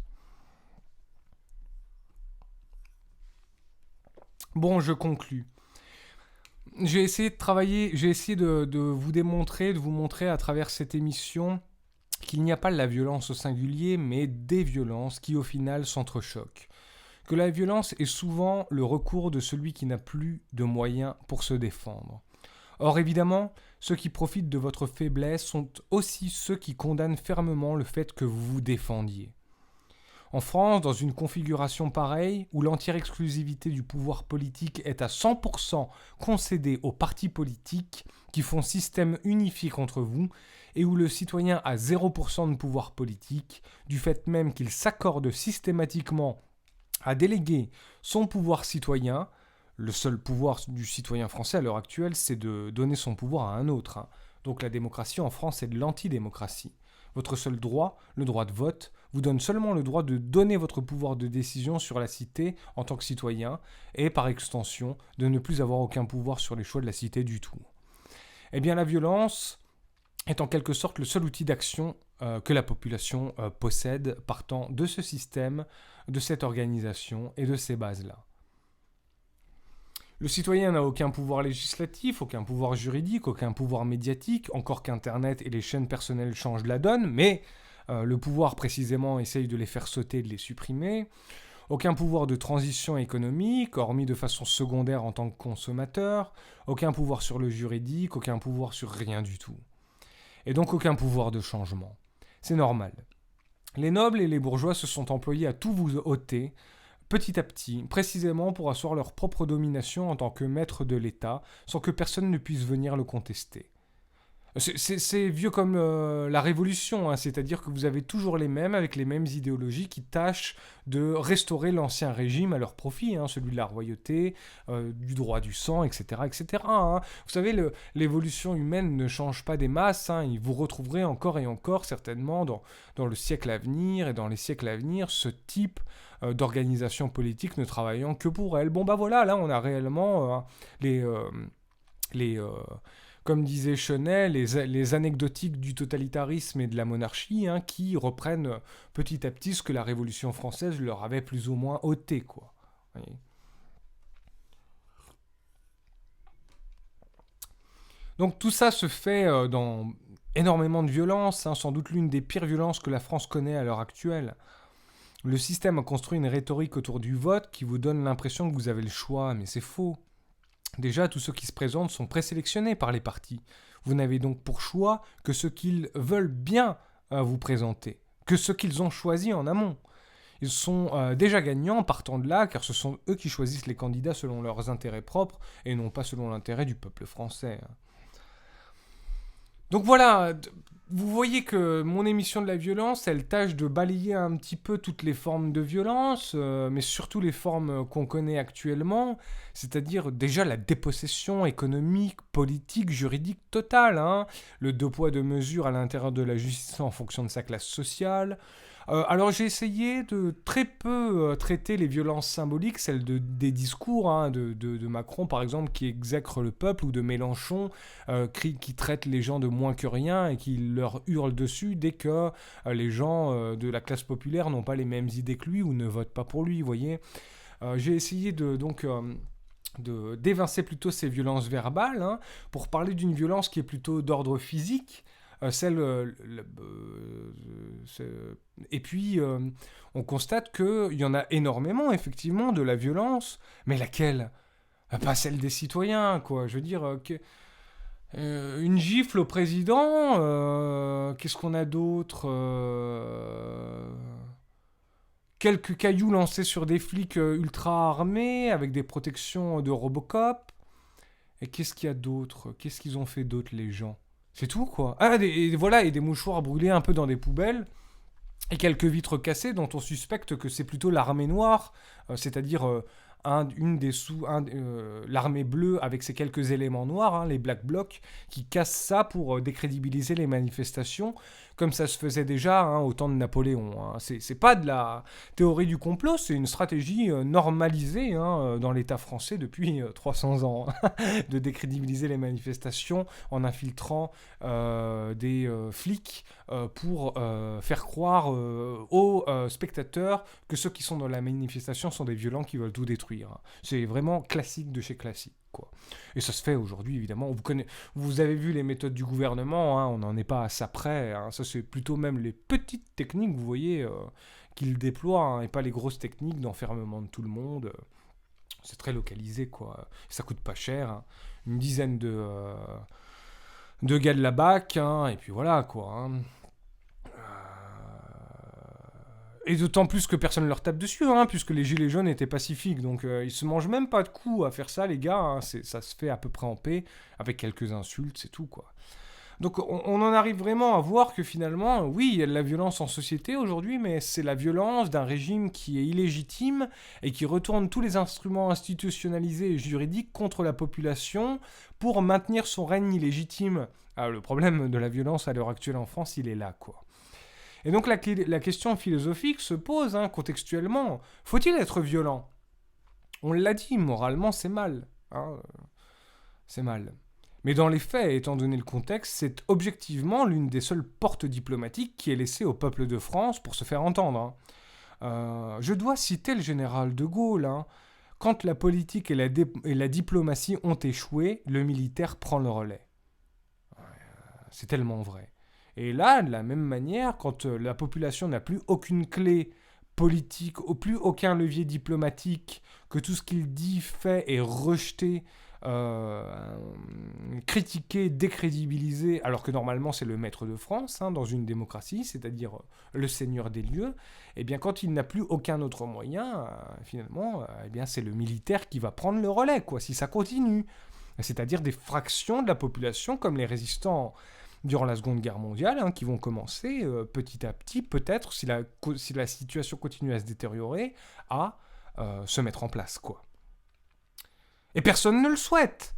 Mais ceux qui sont dans le camp d'en face, parce que je suis désolé, mais je parle comme l'allemand, il a raison, en fait. C'est une des choses pour laquelle je lui donne raison. Il a raison. On n'est pas dans le même camp. Et il a raison. À l'heure actuelle, en France, il y a deux camps. Le sien, celui des nobles, des bourgeois, et puis la population qu'ils oppriment pour conserver leurs privilèges, quoi. Et lui, c'est un élément du camp d'en face, quoi. Il n'avait pas à s'excuser de ça parce que quelque part, il donnait à voir une réalité sociologique profonde, économique profonde. Alors, je peux pas le blairer, mais là-dessus, je le soutiens, paradoxalement. Il avait raison. Donc il y a deux camps, et puis si le premier camp, le sien, continue à martyriser la majorité, faut s'attendre à ce que ça pète, quoi. Même la grève des urnes ne suffit pas, mais en tout cas, elle démontre que le système politique actuel ne tient absolument plus. Et puis, soyons clairs, tous les anciens moyens où le peuple était encore pris en considération dans des simili-démocraties qui l'écoutaient un peu, comme les manifestations, les grèves, les sondages, ont été tous neutralisés, ne sont plus écoutés. Donc, les manifestations sont gazées. Les grèves, on attend que vous creviez de faim et que vous vous soulagiez de tout votre capital économique. Les sondages, quand ils sont défavorables, trop défavorables et qui donnent des réalités trop abruptes qui jouent contre le gouvernement ne sont pas publiés, etc., etc., quoi. Donc ce système ne tient plus, et tout ce qui... il n'est plus représentatif, plus démocratique,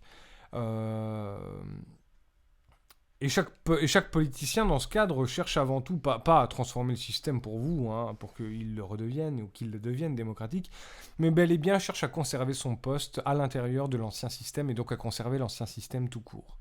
Et la seule manière de faire, c'est d'entrer dans l'autoritarisme, le totalitarisme et la répression auxquels tous les partis sans exception adhèrent. Ils négligent la crise politique qu'on traverse parce qu'ils sont en conflit d'intérêts au sens où leur place, leur prestige et leur salaire sont menacés par la période historique que nous traversons. Donc voilà, hein, il y a une véritable hypocrisie de la part du pouvoir et des institutions, parce que finalement, ce que mon exposé d'aujourd'hui tente à montrer, eh bien, c'est que la plus grande violence en France, elle vient de l'État, quoi. Elle vient du gouvernement. La plus grosse ultra-violence, enfin, crever des yeux, quoi. Enfin, il n'y a que moi que ça choque à ce point-là, ou ça vous paraît vraiment normal de rétablir l'ordre en crevant des yeux? Face à des gens désarmés, quoi, hein, parce qu'ils sont fouillés, hein, les manifestants, avant d'entrer dans les manifestations. Ils n'ont même pas le droit d'avoir une pomme ou une bouteille d'eau à moitié pleine dans la poche, parce que les flics complètement paranoïaques pensent que on va leur envoyer sur la gueule, quoi, alors qu'on veut juste manger et boire, quoi. Euh, et donc, vous voyez que bon, bah, c'est l'État qui est ultra violent à l'heure actuelle parce qu'il cherche à conserver son ancienne position. La réalité sociologique, elle est là, quoi. Il n'y a plus de moyens ni de levier diplomatique possible pour que le peuple ait un peu de pouvoir de décision, car ils ne veulent absolument pas le partager et en conserver l'entière exclusivité. Et ceci ne dépend pas d'un parti ou d'un autre, comme je l'ai déjà dit. Tous les partis sont alliés pour que ce qu'ils appellent hypocritement la démocratie leur revienne. Il y a des coups violents qui parfois sont nécessaires au changement. L'histoire nous l'apprend bien. Seulement, on l'a vu, il y a plusieurs types de violence. Une violence aveugle serait une perte de temps. Une violence ciblée, chirurgicale, serait beaucoup plus pertinente. Donc à quel moment la violence trouve sa légitimité? On dit souvent en médecine qu'il faut peser le bénéfice et le risque d'un médicament. Pour la violence, je crois que c'est pareil. Si par exemple vous assassiniez Hitler en 1933, certes ça aurait été particulièrement mal et condamné de toutes parts, en tant qu'acte violent, acte d'assassinat. Il n'empêche qu'un assassinat d'une seule personne aurait pu éviter un génocide de millions de juifs. Hein. Donc si tuer une personne permet d'épargner des milliers d'autres, la violence est-elle illégitime? On n'aime pas établir des réalités parallèles ici. Mais si Macron avait effectivement été destitué avant la crise Covid, nul doute qu'elle aurait pu être mieux gérée puisque les solutions étaient là. Investissement dans l'hôpital, traitement, non-réduction des libertés. Car la France a l'un des pires bilans mondiaux de gestion de crise. Et le fait d'être un pays touristique ou vieillissant n'explique pas tout, loin de là. Et quand bien même, si ces deux facteurs ont pu jouer, eh bien, il suffisait de fermer les frontières aéronautiques, comme certains l'ont fait, et puis de s'occuper beaucoup plus des vieux, hein, comme d'autres l'ont fait aussi. La réalité, c'est que parce que la somme des politiciens tâche en première mission principale de garder et d'accentuer son pouvoir sans partage, alors pour ceux qui sont dominés, opprimés, il ne reste, nécessité faisant loi et n'ayant aucun autre moyen d'action que la violence. Et ça, c'est aussi une institution des politiciens, tous confondus à l'heure actuelle. Ne pouvoir laisser que la violence aux gens, c'est-à-dire qu'un outil qu'ils peuvent facilement décrédibiliser. Donc je ne suis pas en train de faire un appel à la violence, on n'en est pas là. Je pose les cartes sur la table et j'explique en quoi le système, s'il reste en l'état pour protéger les plus riches et les mieux placés, qui, par ailleurs, font et disent n'importe quoi, sont déconnectés des problématiques et des besoins des Français, justement parce que l'argent qu'ils gagnent les place dans un autre monde minoritaire, avec d'autres problématiques qui ne sont pas celles de la majorité. Bref, si le système reste statique pour les protéger, ceci sur le dos d'un peuple qui non seulement n'est plus du tout écouté mais encore s'appauvrit, tout ceci ne peut déboucher à terme que sur des actions violentes. Je n'appelle pas à la violence, je ne menace pas, je dresse un état des lieux et j'ai la courtoisie de prévenir ceux qui sont dans les rangs du pouvoir qui m'écouteraient. Et continuez à vous armer, pour continuer à réprimer le peuple, pour continuer à protéger votre position. Vous savez très bien que... je veux dire, mais est-ce que vous avez fait de l'histoire? Lorsqu'on s'arme de plus en plus, ça ne réduit pas quelqu'un au silence, ça crée une montée de l'armement dans les deux camps. Donc vous êtes complètement bête si vous pensez que vous allez pouvoir réduire à néant les problèmes du 21e siècle par des coups de matraque. Parce que la réalité, c'est que plus vous allez fonctionner comme ça, plus le couvercle sur la marmite va chauffer, plus les citoyens vont songer à recourir à des méthodes violentes puisque c'est la seule chose que vous leur opposez en termes d'arguments pour ne pas changer vous-même. Et à la fin, vous allez vous en prendre plein la gueule. Parce que Vous ne vous rendez pas compte, je crois. Je crois que vous devriez lire certaines stratégies militaires. Moi, je ne veux pas vous faire peur. Je sais que vous êtes déjà assez apeuré parce que, voilà, on voit comment vous vous armez hein, pour réprimer la population. Mais rendez-vous bien compte, ou même si des policiers ou des gendarmes m'écoutent, mais prenez des fusils d'assaut, d'accord? Prenez des grenades. Mais si vous êtes 30 dans une ruelle, les gars, et qu'on déboule à 500, en combien de temps vous pensez que votre armement il change de main? Très honnêtement. En 5 minutes, on vous met à terre et on braque tout votre matériel pour le retourner contre vous-même. Réfléchissez 2 minutes. Si les gens commencent à devenir violents, et je sais que l'armement est un des points cruciaux du gain de guerre, mais vos armes, les gars, on vous dépouille à 500 contre 30 en l'espace de 5 minutes, quoi. Donc réfléchissez 2 minutes, plus vous allez être armé contre la population, plus un jour, si la population se retourne contre vous en majorité, elle va récupérer tout votre équipement et vous faire du mal, quoi. Donc, même vous, les flics, vous avez l'impression que vous êtes protégés en étant plus armés, mais vous rendez pas compte que s'il y a des factions dans le peuple qui est 60 millions, alors que vous êtes au grand maximum 90 000 dans les manifestations, si 1 million de personnes s'arrangent d'un coup d'un seul, et vous savez que ça pète de façon improvisée, si la population s'arrange d'un seul coup, d'un seul pour vous taper dessus, mais les gars, le lendemain, vous n'avez plus aucun matériel dans la police, et c'est nous qui sommes armés chez nous pour ensuite fondre sur le gouvernement. Alors bon, évidemment, le gouvernement va appeler les militaires, mais les militaires, comment est-ce qu'ils vont s'en sortir? On aura braqué vos mitraillettes et vos flingues, on aura braqué vos matraques et vos drones. Mais qu'est-ce que vous croyez qu'à 90 000, même surarmés, vous pouvez vous ériger et gagner contre une population de 500 000 personnes qui seraient dans la rue, qui vous pilleraient? Faites gaffe, hein, et ne prenez pas trop confiance en vous-même sous prétexte que vous avez des fusils à pompe ou des mitrailleuses. Parce que des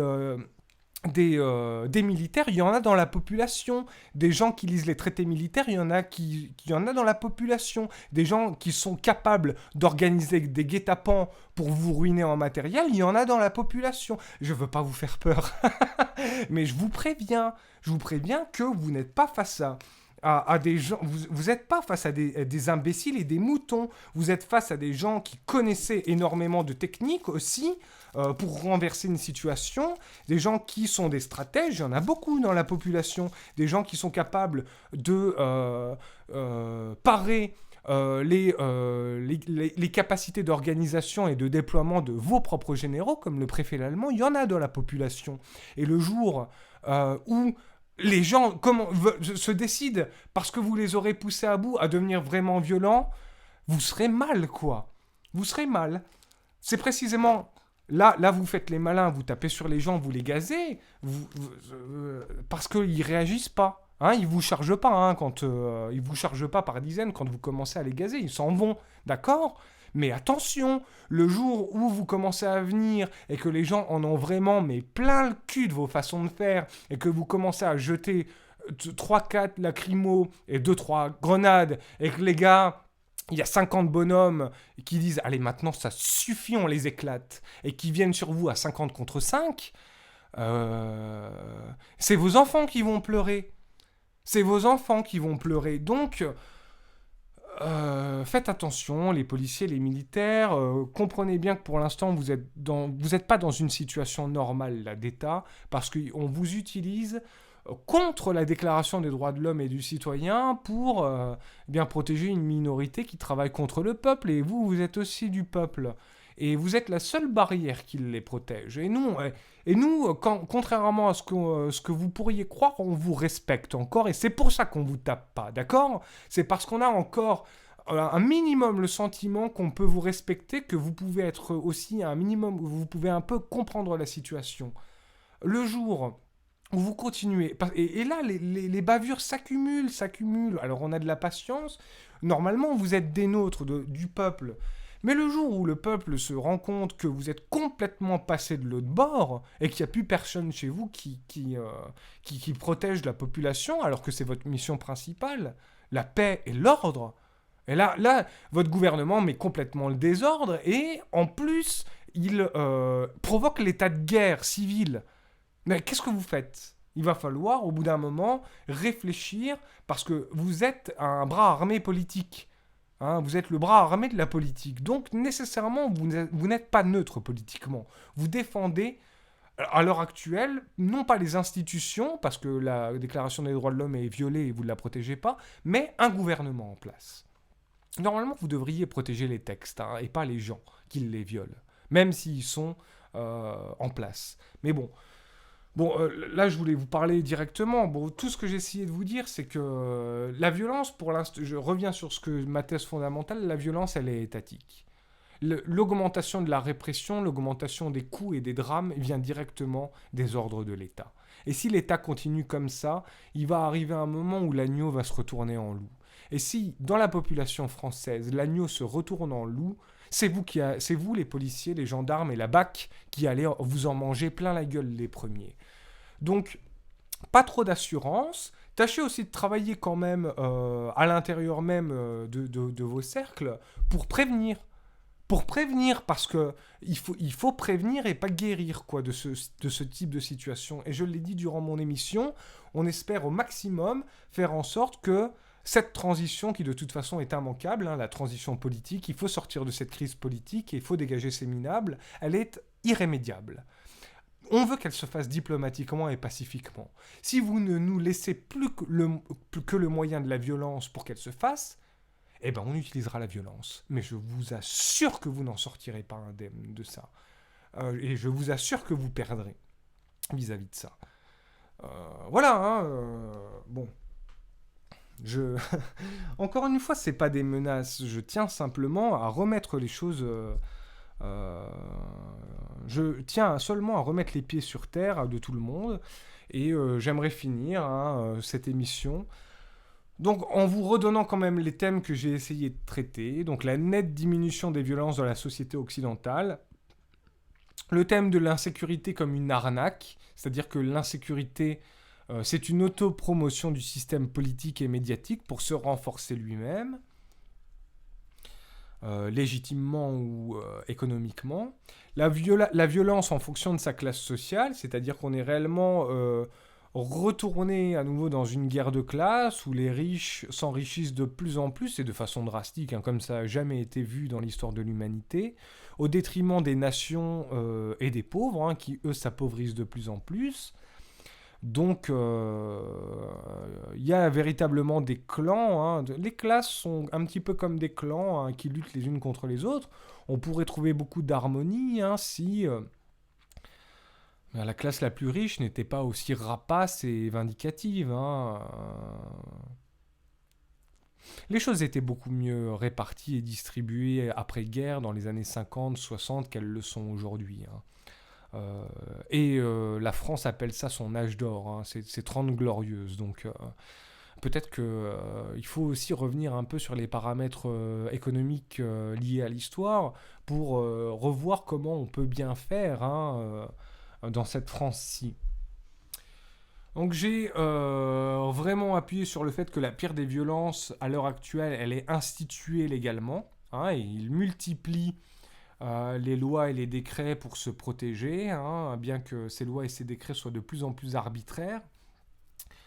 La police, la gendarmerie est militarisée parce qu'ils ont tellement peur du peuple à qui ils volent tout, qu'ils oppriment et dont ils pillent le patrimoine, qu'il faut bien dresser une grosse muraille, hein, entre eux et le peuple. Ils ne travaillent plus que dans leur intérêt personnel, pour la conservation de leur place. Tous, hein, tous, je n'en épargne pas un. Et donc, ils militarisent la police, en cas d'émeute, hein, de révolte, mais comme je l'ai dit dans ma conclusion tout à l'heure, si jamais ça advenait, ces mesures-là ne vous protégeraient pas. Votre armée bleue, surarmée, c'est votre ligne Maginot, quoi. Et on la perce en une semaine, hein, votre ligne Maginot, les gars. Donc en fait, ce que vous croyez être votre assurance pour ne pas être envahi à l'Élysée, vous vous trompez militairement, on retourne tout si on veut. Bon, soyez prévenus, quoi, vis-à-vis de ça, parce que vous vous rendez pas compte que la masse des personnes est capable d'écraser une minorité, même avec beaucoup de matériel, quoi. Ça, c'est important que vous le notiez quand même. C'est important que vous le notiez parce que c'est pas parce que vous avez une mitraillette en main que vous gérez la situation, les gars.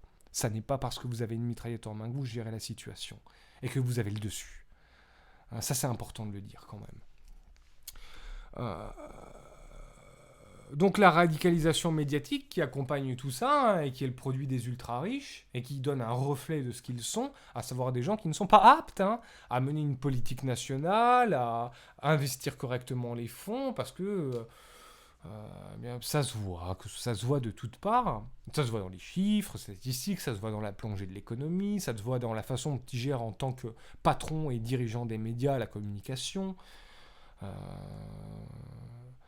On a des ultra riches, c'est clair, mais ils n'ont pas l'air brillants, quoi. Ils doivent être bons pour accaparer de l'argent sur le marché avec leurs actions et la spéculation, mais au-delà, on voit que c'est pas top, quoi.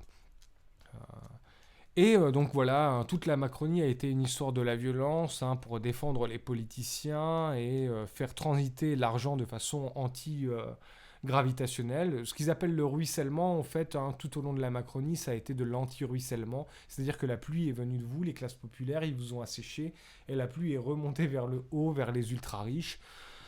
Macron pensait que c'était des génies et qu'ils allaient refinancer et transformer la France en ayant encore plus de milliards qu'ils en avaient déjà. Bon, ça se démonte facilement comme idéologie économique. Déjà, quand vous avez 10 milliards, vous n'en avez pas besoin de 20 pour réorienter une économie d'une certaine manière. Donc, il s'agissait juste de saisir l'opportunité et de racler encore plus de fonds, quoi. Alors mon thème sur la violence aujourd'hui désacralise aussi l'affect qu'on peut avoir vis-à-vis d'une gifle, d'un coup, d'un assassinat, au sens où, contrairement à ce qu'on peut penser, les gens ne sont pas des barbares et ne sont pas violents par nature, et encore moins la société du 21e siècle où ils ont été énormément pacifiés, et où je suis moi-même étonné qu'il n'y ait pas des coups qui partent à l'encontre des policiers quand il y a un éborgné. Moi, je viens des années 80-90. Putain, les gars, je crois que si vous aviez crevé un œil dans une manifestation avec un truc là, un LBD, dans les années 90, on serait venu à 15, on vous aurait sauté dessus, on vous aurait maravé, en guise de vengeance. On n'en est plus là, vous avez de la chance.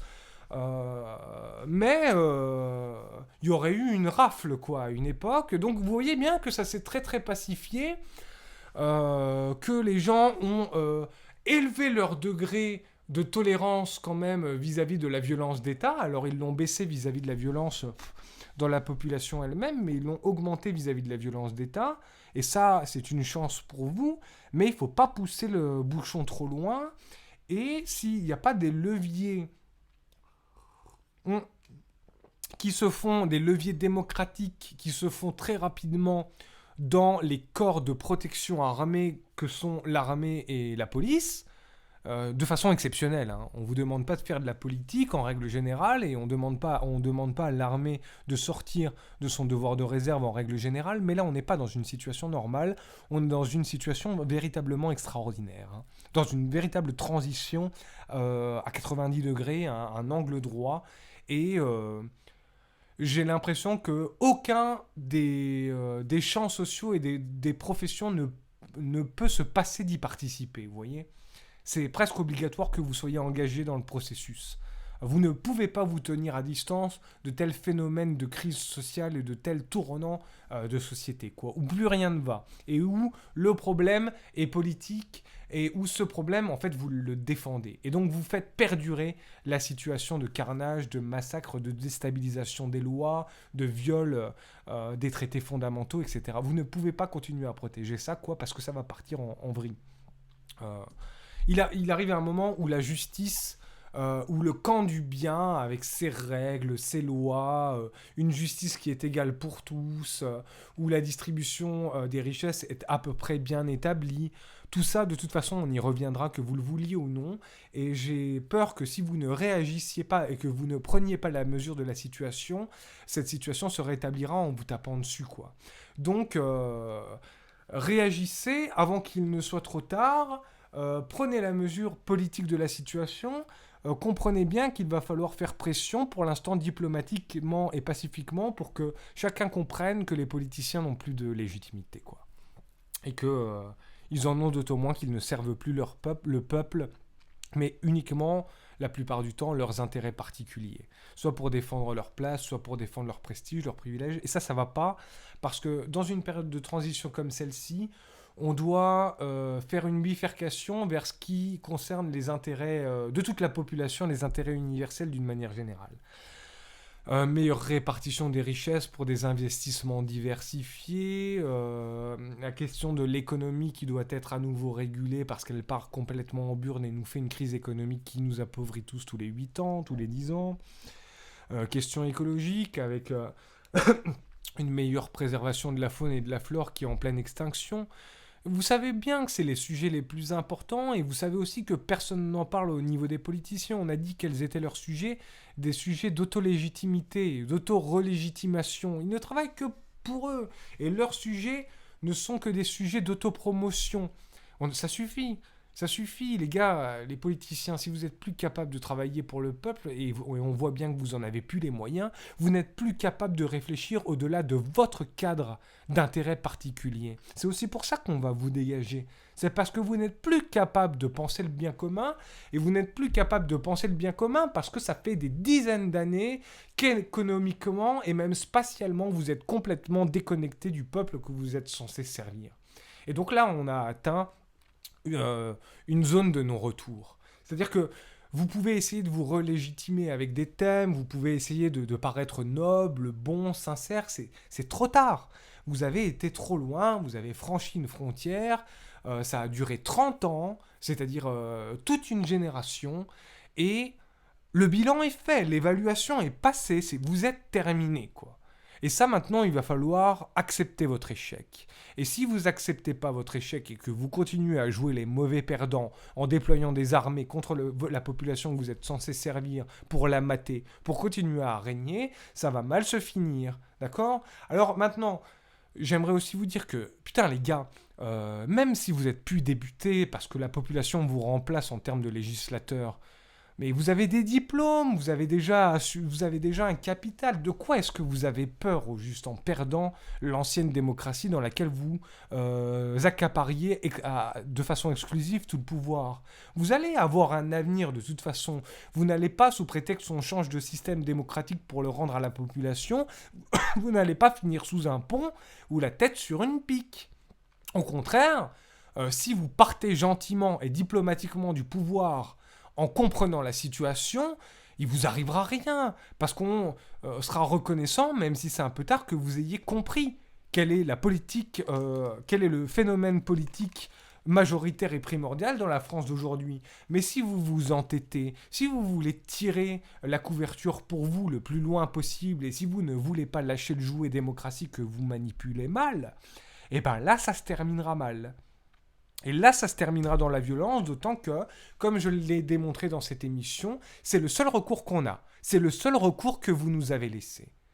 Et certains d'entre nous n'hésiteront pas, d'accord ? Parce qu'il arrive un moment où voir les gens crever dans la rue, voir les SDF se multiplier, voir les gens vivre dans des HLM de misère, voir les enfants ne plus être capables d'écrire correctement à 18 ans quand ils ont le bac, et le cumul de tous les problèmes que vous engrangez, parce que vous êtes encore sur des conneries du type la laïcité. Qu'est-ce que c'est que la laïcité ? Alors que 75% des Français à l'heure actuelle ne croient en aucune religion et ne sont pas pratiquants, c'est-à-dire que ça ne concerne pas la majorité de votre population. Si vous continuez à battre et à rebattre des choses comme ça va très mal se passer pour vous, d'accord ? Et à la rigueur, si vous considérez que ces sujets-là sont importants pour vous, eh ben vous en discutez dans vos cercles de bourgeois. Mais nous, ça ne nous concerne pas, ça. Nos problématiques, elles ne sont pas là, et nos priorités, elles ne sont pas là. Bon, je vais essayer de ne pas être trop long, et donc ma conclusion, donc, c'est la suivante. De la violence, il y en a toujours eu. La violence, elle marque les périodes historiques quand les pouvoirs s'accrochent justement trop à leur pouvoir alors qu'ils sont illégitimes au pouvoir. La violence, elle sera irrémédiable si vous continuez à fonctionner comme vous fonctionnez, parce que ce sera le seul levier de changement que la population aura. On n'en est pas fier et on n'en a pas envie parce qu'on était content de la nette diminution des violences dans la société occidentale, hein, d'accord, et on n'avait pas envie, on n'a pas envie que ça redevienne barbare. C'est pas marrant, hein, de venir, d'organiser une armée pour déjà faire fondre votre milice bleue et puis ensuite pour venir vous taper dessus à l'Élysée. C'est pas marrant comme organisation. On a autre chose à faire dans la vie, on a d'autres intérêts et d'autres passions, d'accord. Mais si vous nous y obligez, au bout d'un moment, force de nécessité, nous, la classe populaire, on sera bien obligé de le faire parce que ce sera le seul levier de notre survie. Et comptez sur nous pour survivre, hein. Euh, donc voilà, et donc faites baisser la tension dans votre coin parce qu'on est en guerre froide, on a deux camps là. Vous êtes en train de surarmer votre milice, et nous on commence à être fatigués, hein, d'accord, de tout ça. Donc si vous voulez pas que la tension elle monte dans les deux camps, démissionnez. Démissionnez, lâchez du lest, donnez des leviers démocratiques pour que la population puisse choisir ses propres lois, comme le RIC ou comme mon émission Dièse 9, qui est certainement la forme la plus aboutie de la démocratie qui a été écrite jusque-là, la démocratie présentative. Mais si vous vous entêtez dans une tyrannie, un totalitarisme de classe bourgeoise qui allie et les médias et les ultra-riches et les politiciens, vous allez vous faire éliminer.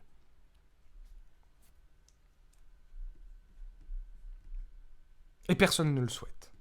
Personne ne souhaite qu'on entre en guerre civile, personne ne souhaite se faire taper dessus, et personne ne souhaite un nouveau drame national, comme ça a pu être le cas lors de la Révolution française. Mais vous connaissez les Français, enfin, pas vous les politiciens, je parle à mes spectateurs d'émission là. Donc, les spectateurs connaissent les Français, quand ça déborde quoi. Et l'histoire de France n'a cessé de le répéter. Donc prenez garde et tâchez d'aller dans le sens que la majorité veut, sinon il y aura énormément de problèmes. Bon voilà, je finis là-dessus et sur le fait que maintenant vous pouvez comprendre les phénomènes violence et la violence d'une manière beaucoup plus globale, d'une manière beaucoup plus générale pour la déconstruire et comprendre comment on en vient à devenir violent finalement, ou une population en vient à devenir violente.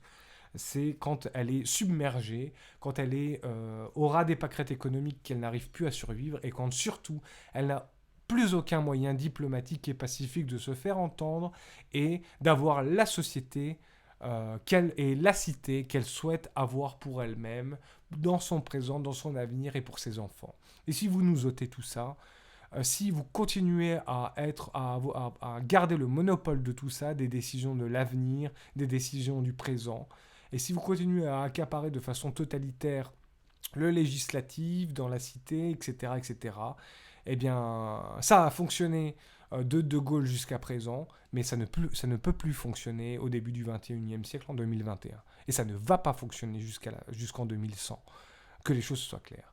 Donc, soit vous prenez la mesure des changements politiques qu'on attend, soit, et on fait tout ça bien, proprement, diplomatiquement, pacifiquement, en bonne entente, c'est-à-dire de manière civilisée, soit vous continuez à maintenir un monopole avec vos petites castes, et vous continuez à maintenir une exclusivité totale d'un pouvoir que vous retournez contre nous, et là, vous ne gagnerez pas dans cette guerre. Vous ne gagnerez pas dans cette guerre.